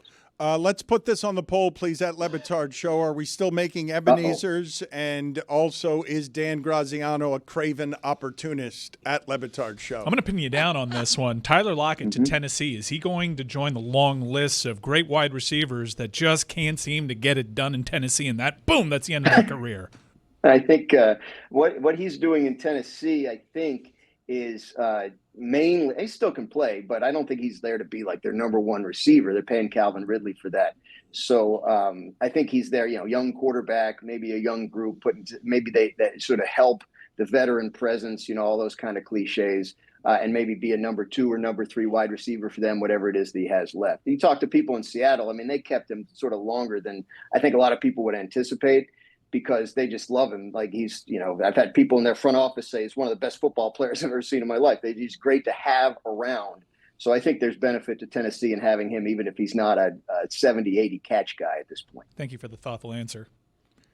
My pleasure. Did you win the trivia contest with Bomani Jones, yes or no? So we got to the end of that, and we asked Hembo who won, and he said he hadn't been keeping score, which was very disappointing. But I think I got more right than Bomani did that night. The first question was a Dominique Foxworth trivia question that I got correct. So I was very proud of that on the Dominique Foxworth show. But I think you play it back and probably score it yourself if you really wanted to know. I haven't done that because, I'm not a braggart. Do you think that you're better at sports trivia than Bomani Jones, yes or no? I would guess that his breadth of knowledge in terms of how it can probably go into different sports probably exceeds mine. I was a baseball fan growing up, a baseball nerd growing up. I knew a lot of baseball trivia, and the football has kind of fed on itself since this Hembo thing started about 6 years ago. Now I study a lot more just to be prepared. So I would say Bomani's probably better than me, but specific to the kind of stuff Hembo throws out there, I've kind of figured out to some extent vaguely what he's going to be asked. I don't think of you as someone who has a lot of acid-soaked football opinions, but the way that you go after Aaron Rodgers has more acid on it than most of your opinions. Your present thoughts on Aaron Rodgers are what? Just waiting, just curious what he's going to do. Not trying to guess. There's a whole cottage industry of people out there that think they know what's going on in Aaron Rodgers' head. I don't know what evidence they have to support that idea. I am not among them. Curious to see what he does next. Aaron Rodgers, Dan, is one of the greatest football players I've ever seen. Every time I've ever seen him play in person, it's been a pleasure to watch. When he opens his mouth on non-football topics, it's less of a pleasure, and I think sometimes it's worth mentioning that out loud. Is this the fittest Dan Graziano there has ever been? Nope. I'm still not trying to knock off about 6 or 7 pounds before the season. The season's rough, man. Once I get into airports and hotels, and it's tough. Always That's what we're saying. That's all I was saying. That's all I was saying. When the 10-minute stretches start, yeah. But this time of year, I'm home a lot more, and you can get into the routine. That's what happened in 2020, right? Like I'm stuck home. Everything I ate was regimented. All the exercise was regimented. I wasn't drinking like a lot of people were, and I think it helped. I went one direction while it seemed like most everybody was going the other one. He is still 6 or 7 pounds overweight. He's Dan Graziano, one of the greats in South Florida history. A former fatso, no longer a fatso. Great dimples. I am proud of him. I am proud. Just watching his career blossom has been a real pleasure. Thank you for tolerating our nonsense, Dan. Good seeing you. Thanks for having me. Great to talk to you. The rest of you are an embarrassment. Just an embarrassment. Everyone's talking about Trey Hendrickson. Check the social media. They won't shut up about it. The Trey Hendrickson thing is interesting because, of course, he's mad that everyone else is getting the money. Well, he could be a missing piece, including for the team that he was on. I don't know. Who's Cincinnati to be like, oh, we got Al Golden, we're fine. No, you got issues, pal. He can't be a missing piece when he was a part of the problem last year when they were terrible at defense and couldn't stop anybody. He's not part of the problem. His metrics Their defense was bad. That's like saying Seth Jones was the problem with the Hawks, the Blackhawks. Yo, Seth Jones, my dog. Watch it. What? Thought he was a spaz, according to you. I don't remember saying No. He's great. The Bengals were one of the worst defenses we've seen. Stugotz He had 17 and a half sacks 2 seasons in a row. He's great. I'm not saying he's not great. He didn't make that defense any good. That defense was porous. That defense is the reason Stugotz is still arguing that the game after the Super Bowl should be played against the Bengals, just because of how much Stugotz respects the Bengal offense that couldn't do anything because their greatest opponent was the Bengals defense. Well, is it Joe Burrow's fault the Bengals didn't make the playoffs? I think it's kind of the same thing going on the defensive side of the ball. Shouldn't have lost the first game of the season to the Patriots. The Bengals did not lose because of offense. They lost because of defense, a defense anchored by Trey Hendrickson. How many years is Joe Burrow going to get a pass? This Hendrickson thing got everybody talking. It is odd that the all of you backtracked on Graziano. He was here, and all of you didn't want any part of that. No, we pinned him down on Tyler Lockett, too. I called him a bragger to his face. What are you did. talking about? I want to ask you guys about what's happening in New York, where Michael Kay is saying, as the voice of the Yankees, that he did hours and hours of reporting before the Mets and Yankees played and before Juan Soto was reprimanded for not hustling on a 102-mile-an-hour line drive that he hit against Fenway's Green Monster that could have and should have been a home run in every park ever played, but was a single in this one because he was jogging. He has said, Michael Kay has said, and this is not the way you want to start in New York with a new team when you've got a $765 million contract. The one controversy you do not want on the field is not hustling. And now Michael Kay is saying that he has found that Soto is sullen, that he is sad because he never wanted to leave the Yankees in the first place. And now he is already sad with the Mets. And I was just curious what you guys thought about Juan Soto and the Mets and the idea that you have lollygagging being accused when $765 million is supposed to be anti-lollygagging. I think it's a rough place to start, that we're just in May of year 1 out of 15, and we're having this conversation about Juan Soto. I agree. But isn't it also kind of weird that he's in the same town but unhappy? Right. It's just odd. Things fans least like to hear or see: their player not hustling and their player making that money bragging or lamenting how sad they are. Nobody wants to see that or hear Michael Kay is reporting that he's glum. Sullen and glum? Glum is the report. Forgive me, I corrected sullen. Oh, okay, I changed okay. sullen to I thought glum. it was both. Which one's worse? Which one seems worse? The Mets are better than the Yankees. Like, why does he miss the Yankees? This is just Michael Kay doing Michael Kay cheerleading for the Yankees. Oh, he really wants to be a Yankee. Kay's been all over this. Even when like when he signed with the Mets, and Kay mentioned details about that Soto's people, they wanted a private jet for family to fly to games. They wanted a suite for family at all the home games. I don't know. Kay's been all over it. He did say he spent hours reporting this, that he went to the ballpark very early in the morning and just kept talking to people about the status and the head of Juan Soto. That's what people say. I spent hours reporting XYZ thing, and then Zaz just says, this person's not going to get suspended on a dumb feeling, and it ends up being right. It's like, oh, wow, look at all this reporting he I don't did. know why you're saying point, it's a dumb Billy. feeling when I was right Yeah, you about ended up Sam being Bennett right not even sometimes, getting a yeah. hearing. Yeah. That's right. My Yeah. sources ended up being right. That Sometimes. is correct. Thank Well, you. my sources say the sun's going to rise tomorrow morning. Let's see if I'm right or not. Everybody Let's knows see. that. We'll Do see.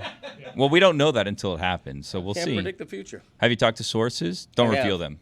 Meteorological sources. Don't reveal them. Yeah. Okay. Yeah. That's No, I fair. would never reveal my sources. We'll see. I would go to prison for my sources. Would you? I spent hours researching whether or not the sun's going to rise tomorrow.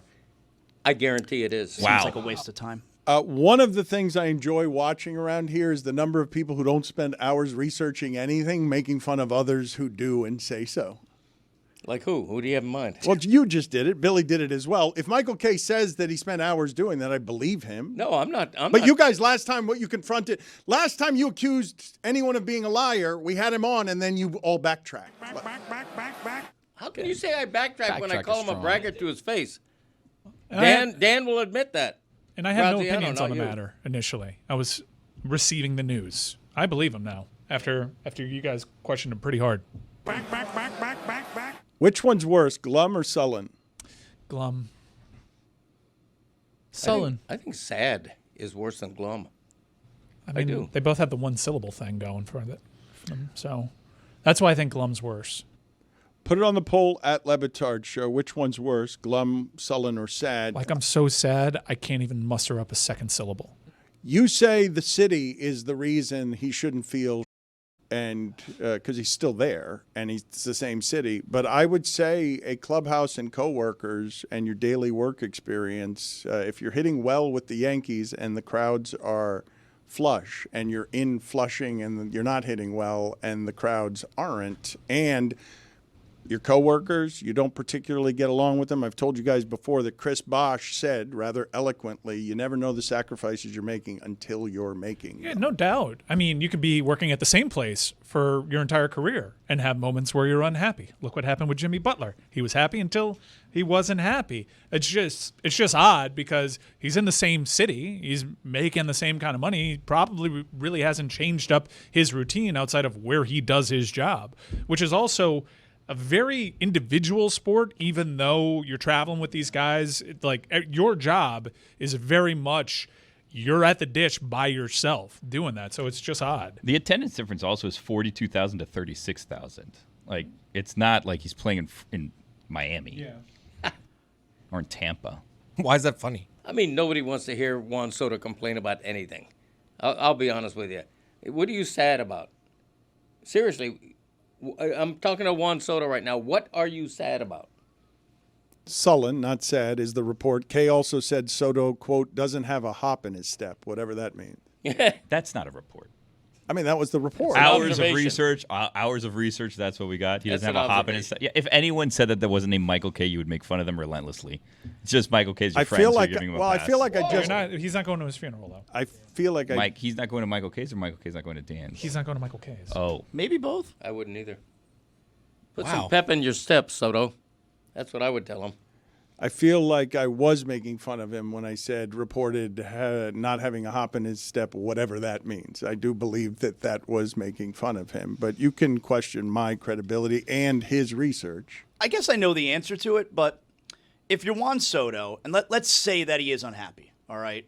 If you're Juan Soto and you were seemingly happy then last year with the Yankees, why would you then sign for 15 years in a place that you don't know? I get it's the same city, but I'm happy right now, but I'm going to commit myself to 15 years to a place I got no idea.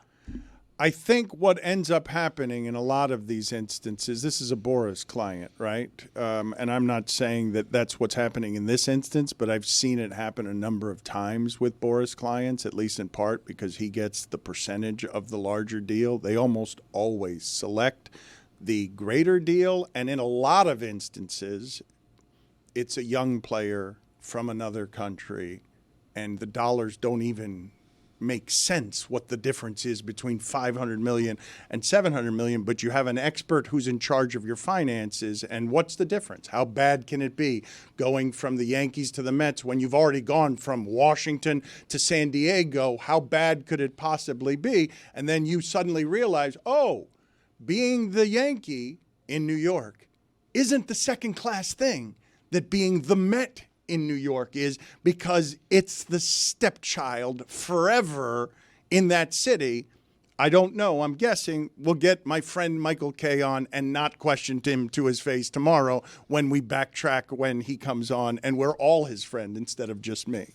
When Scott Boras signs a client, like, yes, it's always the highest bidder with Scott Boras.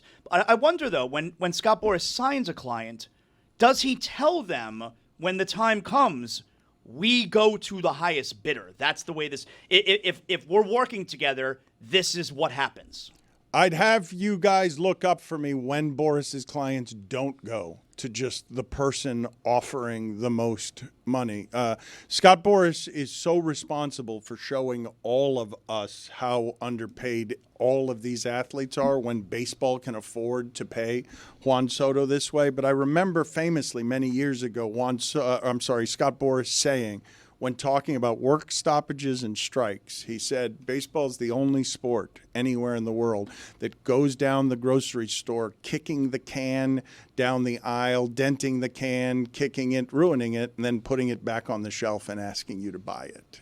Because we're always talking about the money until Greg Cody gets to the point where all he cares about Juan Soto is never hearing a word from him by way of complaint, because Juan Soto is just a bag of dollars to him and not like the best young hitter since Ted Williams. No, if Juan Soto is sad or glum because he has mental health issues, I would never make fun of him. If he's sad because he's making all that money and can't quite adjust to a new clubhouse, then I have very little sympathy. And here's another thing. What you said was correct about the Yankees always owning that town.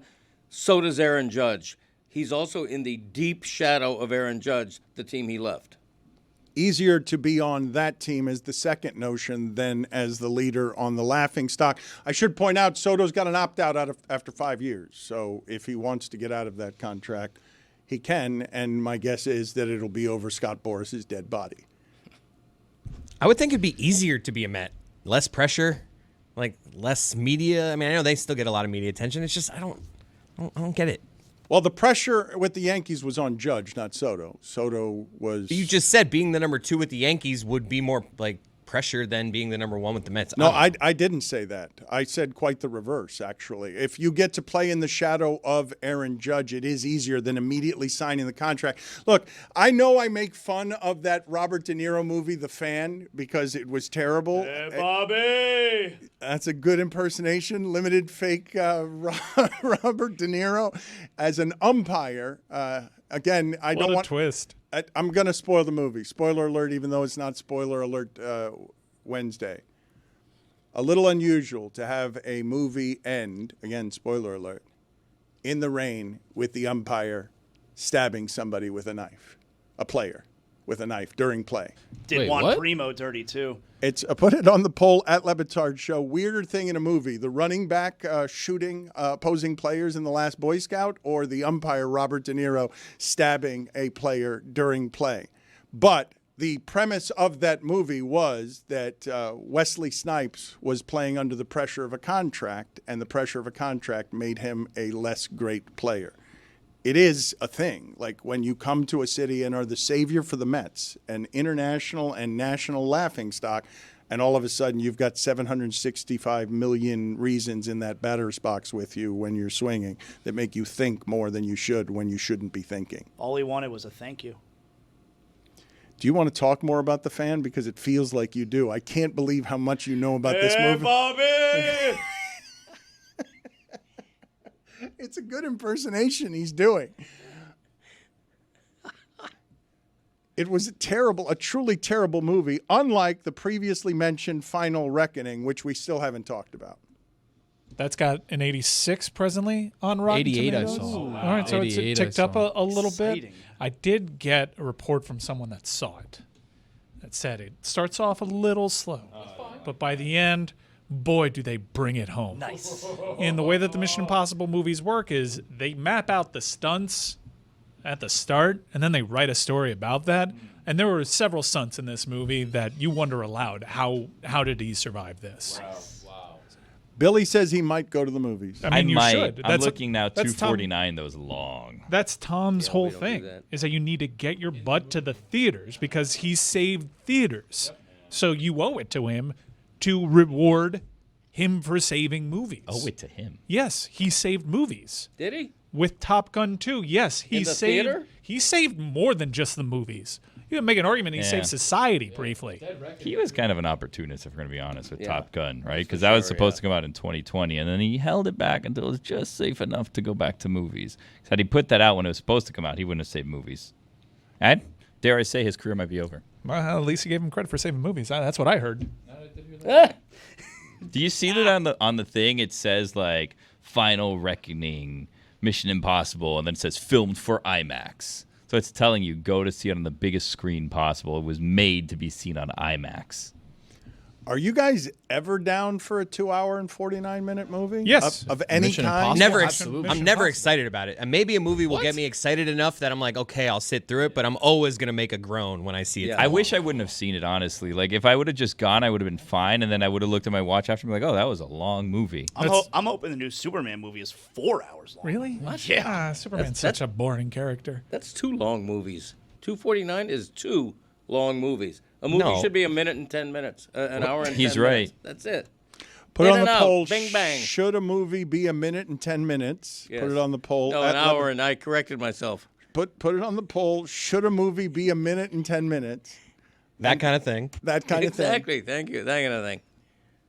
Got to run those words together, Le Batard. Slur them a little bit. That kind of thing. So, the Dead Reckoning Part 1, which is now just called Dead Reckoning because they gave up on Part 1, Part 2. They were ahead of everybody on AI. Minnesota OKC tonight. Tony believes that Minnesota's size will be a problem for OKC, has been a problem for OKC.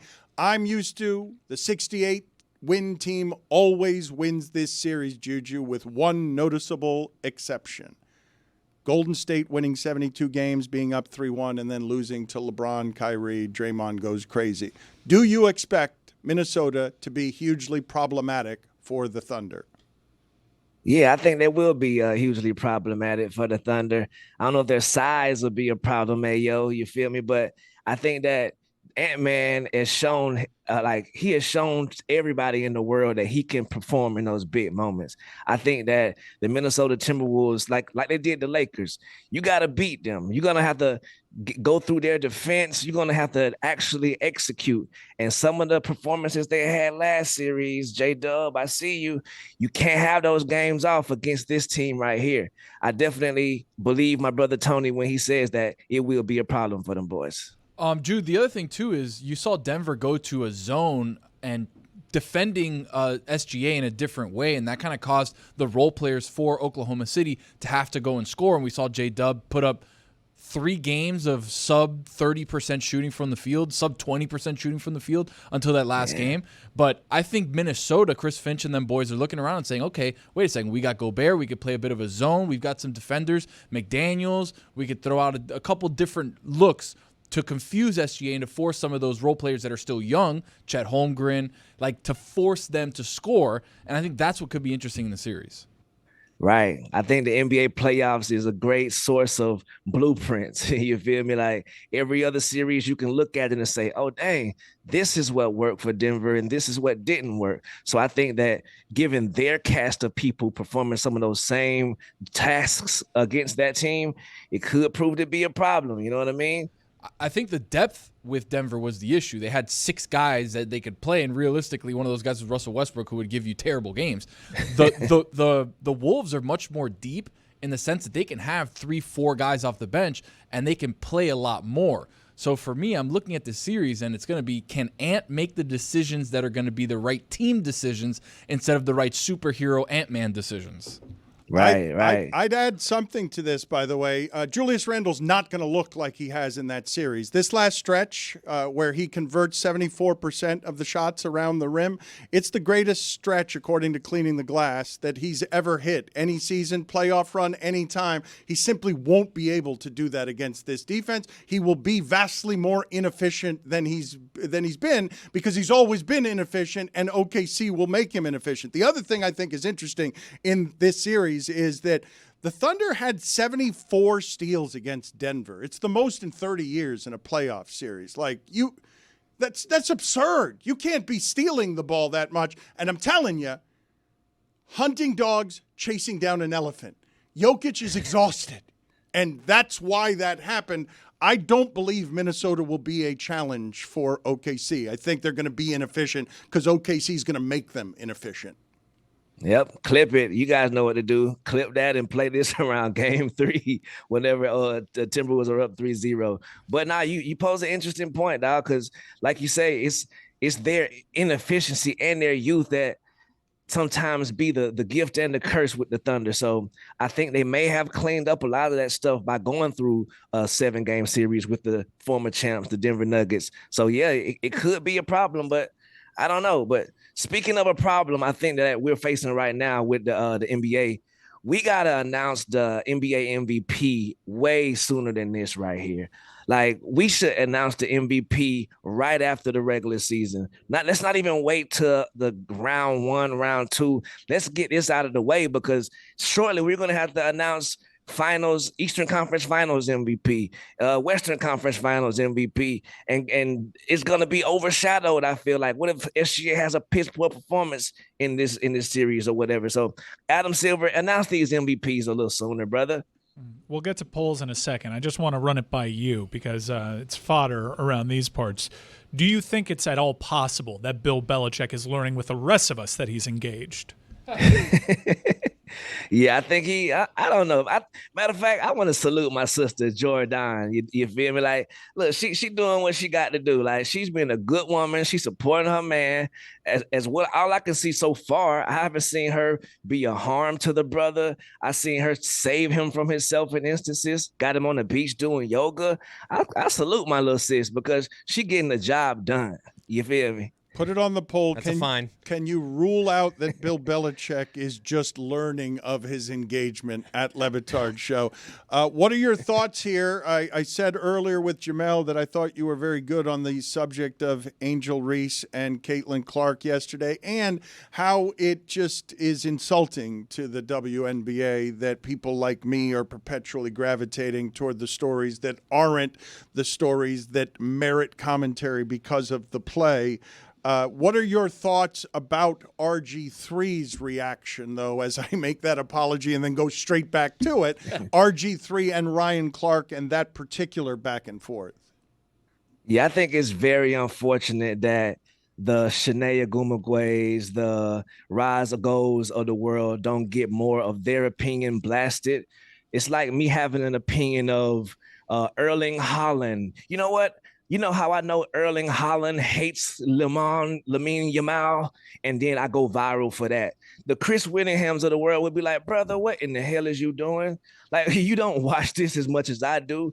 And I feel like, unfortunately, we live in such a clickbaity world. We live in where likes and views matter the most, that this type of propaganda gets spewed and spread. And I think it does a disservice to the game that we pay so much attention to these novices. Ask RG3, what was the Wings versus the Storm score last night? Can you tell me that? And then I want to hear your opinion on some of these matters. But I think that it's just very unfortunate, man, especially for a brother like himself with such a big platform to spew some of these incorrect things about the sister. You did, like Jemele said, bro, this black woman means a lot to a lot of black women around the world, so does Caitlin Clark mean a lot to a lot of little Caucasian girls around the world. We shouldn't have to pit them against each other, especially in a 30-point loss. You feel me? Like it doesn't bode well for the sport, and it doesn't bode well for the mental health of these sisters. I've been lied on. I've been had false narratives created about myself by people who had clear intentions to take me out before. You feel me? So I know how it feels to be on the other side of this. You dig it? Sorry for going on a rant. But look, if my reality, if my lived experiences trigger you, then you, sir, are a part of the problem. This has happened with the UFC before, where you beg for the coverage and then you get the coverage and you don't love how the coverage feels because the coverage isn't the way that you want it to feel. Might not always be perfect. The other thing that I want to say, though, about that Minnesota series before I get clipped is there is no player in the NBA better in defending the rim than Chet Holmgren, not Victor Wembanyama. This is incredible analysis from you. Do you got something on Edmonton, Dallas, too? Like, what is happening right now? Where were you during against the spread? I could have used this. I'm taking OKC. I don't like previewing games. I'm just telling you that Gobert, Wembanyama, none of these people are as good defending the rim as Chet Holmgren, like by percentage. The league average is 61% at the rim. Against him, it's like 44 or 45%. You keep looking at what you got. I looked something up. You got that Glengarry leads over there. Huh? I looked up something. I looked something up on a computer. How'd you Google that? Yeah. Hours of research. Give me that stuff. What do you have for polls for us, Juju? Yes, sir. Before I get to the poll, I want to thank the show today because before y'all mentioned it today, I thought the New Orleans Pelicans, Jose Alvarado, was out 80 games of the season. I was like, that's the whole season. But thank you for letting me know that there's a pitcher named Jose Alvarado. I looked at Mike. I was like, damn, I didn't even hear that. Right. Poll number 1. Did the Bash Brothers invent weightlifting? 59% of the audience says, yes, they did. Really? Wow. Arnold's going to be pissed. Is it impossible to not make the NIT tournament when you have a healthy number 1 pick on your team? 80% of the audience says, yes, it is impossible. I think they turned down the invite, to be fair. Are German pounds different than American pounds? 85% of the audience says, yes, they are. Everyone knew that. I didn't know it. Do you get vertigo while sitting in the movie seats during a horror movie? Salute to Zaz. 67% of the audience says, no, they don't, brother. Vertigo sucks. I would only wish it on my worst enemy. Right.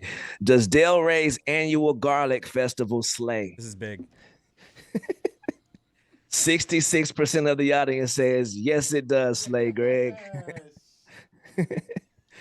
Do you improve your wardrobe by saying, I look good, yo? 73% of the audience says, yes, you do. Hell yeah. Who do you want to win the championship? Whew, this is a big poll. This is a big one. 29% of the audience say they want the Timberwolves to win the championship. Wow. Give us all those I'll results. bet the Knicks aren't even number 2. The Knicks are number 2 with 28% of No the one audience. cares about number 2. We can all No agree one the Knicks are cares. number 2. Is it fully split, Yeah. Juju, or like the other 2 in the 20s? Obviously. 23% say Thunder and 20% say Pacers. That's a split. Wow, that's as a good split poll. as I've ever seen 4 teams. Yeah. That's pretty good. Right.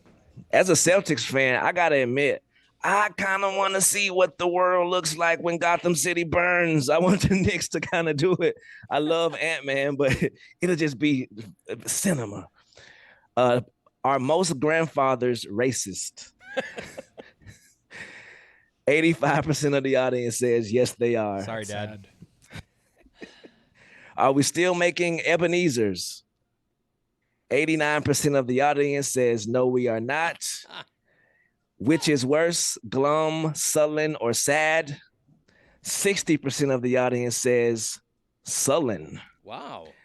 And last poll, more surprising scene in a movie: the umpire stabbing a player, attaboy Bobby, or the running back shooting a gun.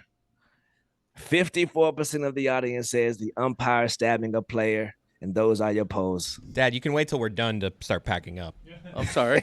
At least he's still here. I know. It's true. Where the hell Dan go? Where'd Dan go?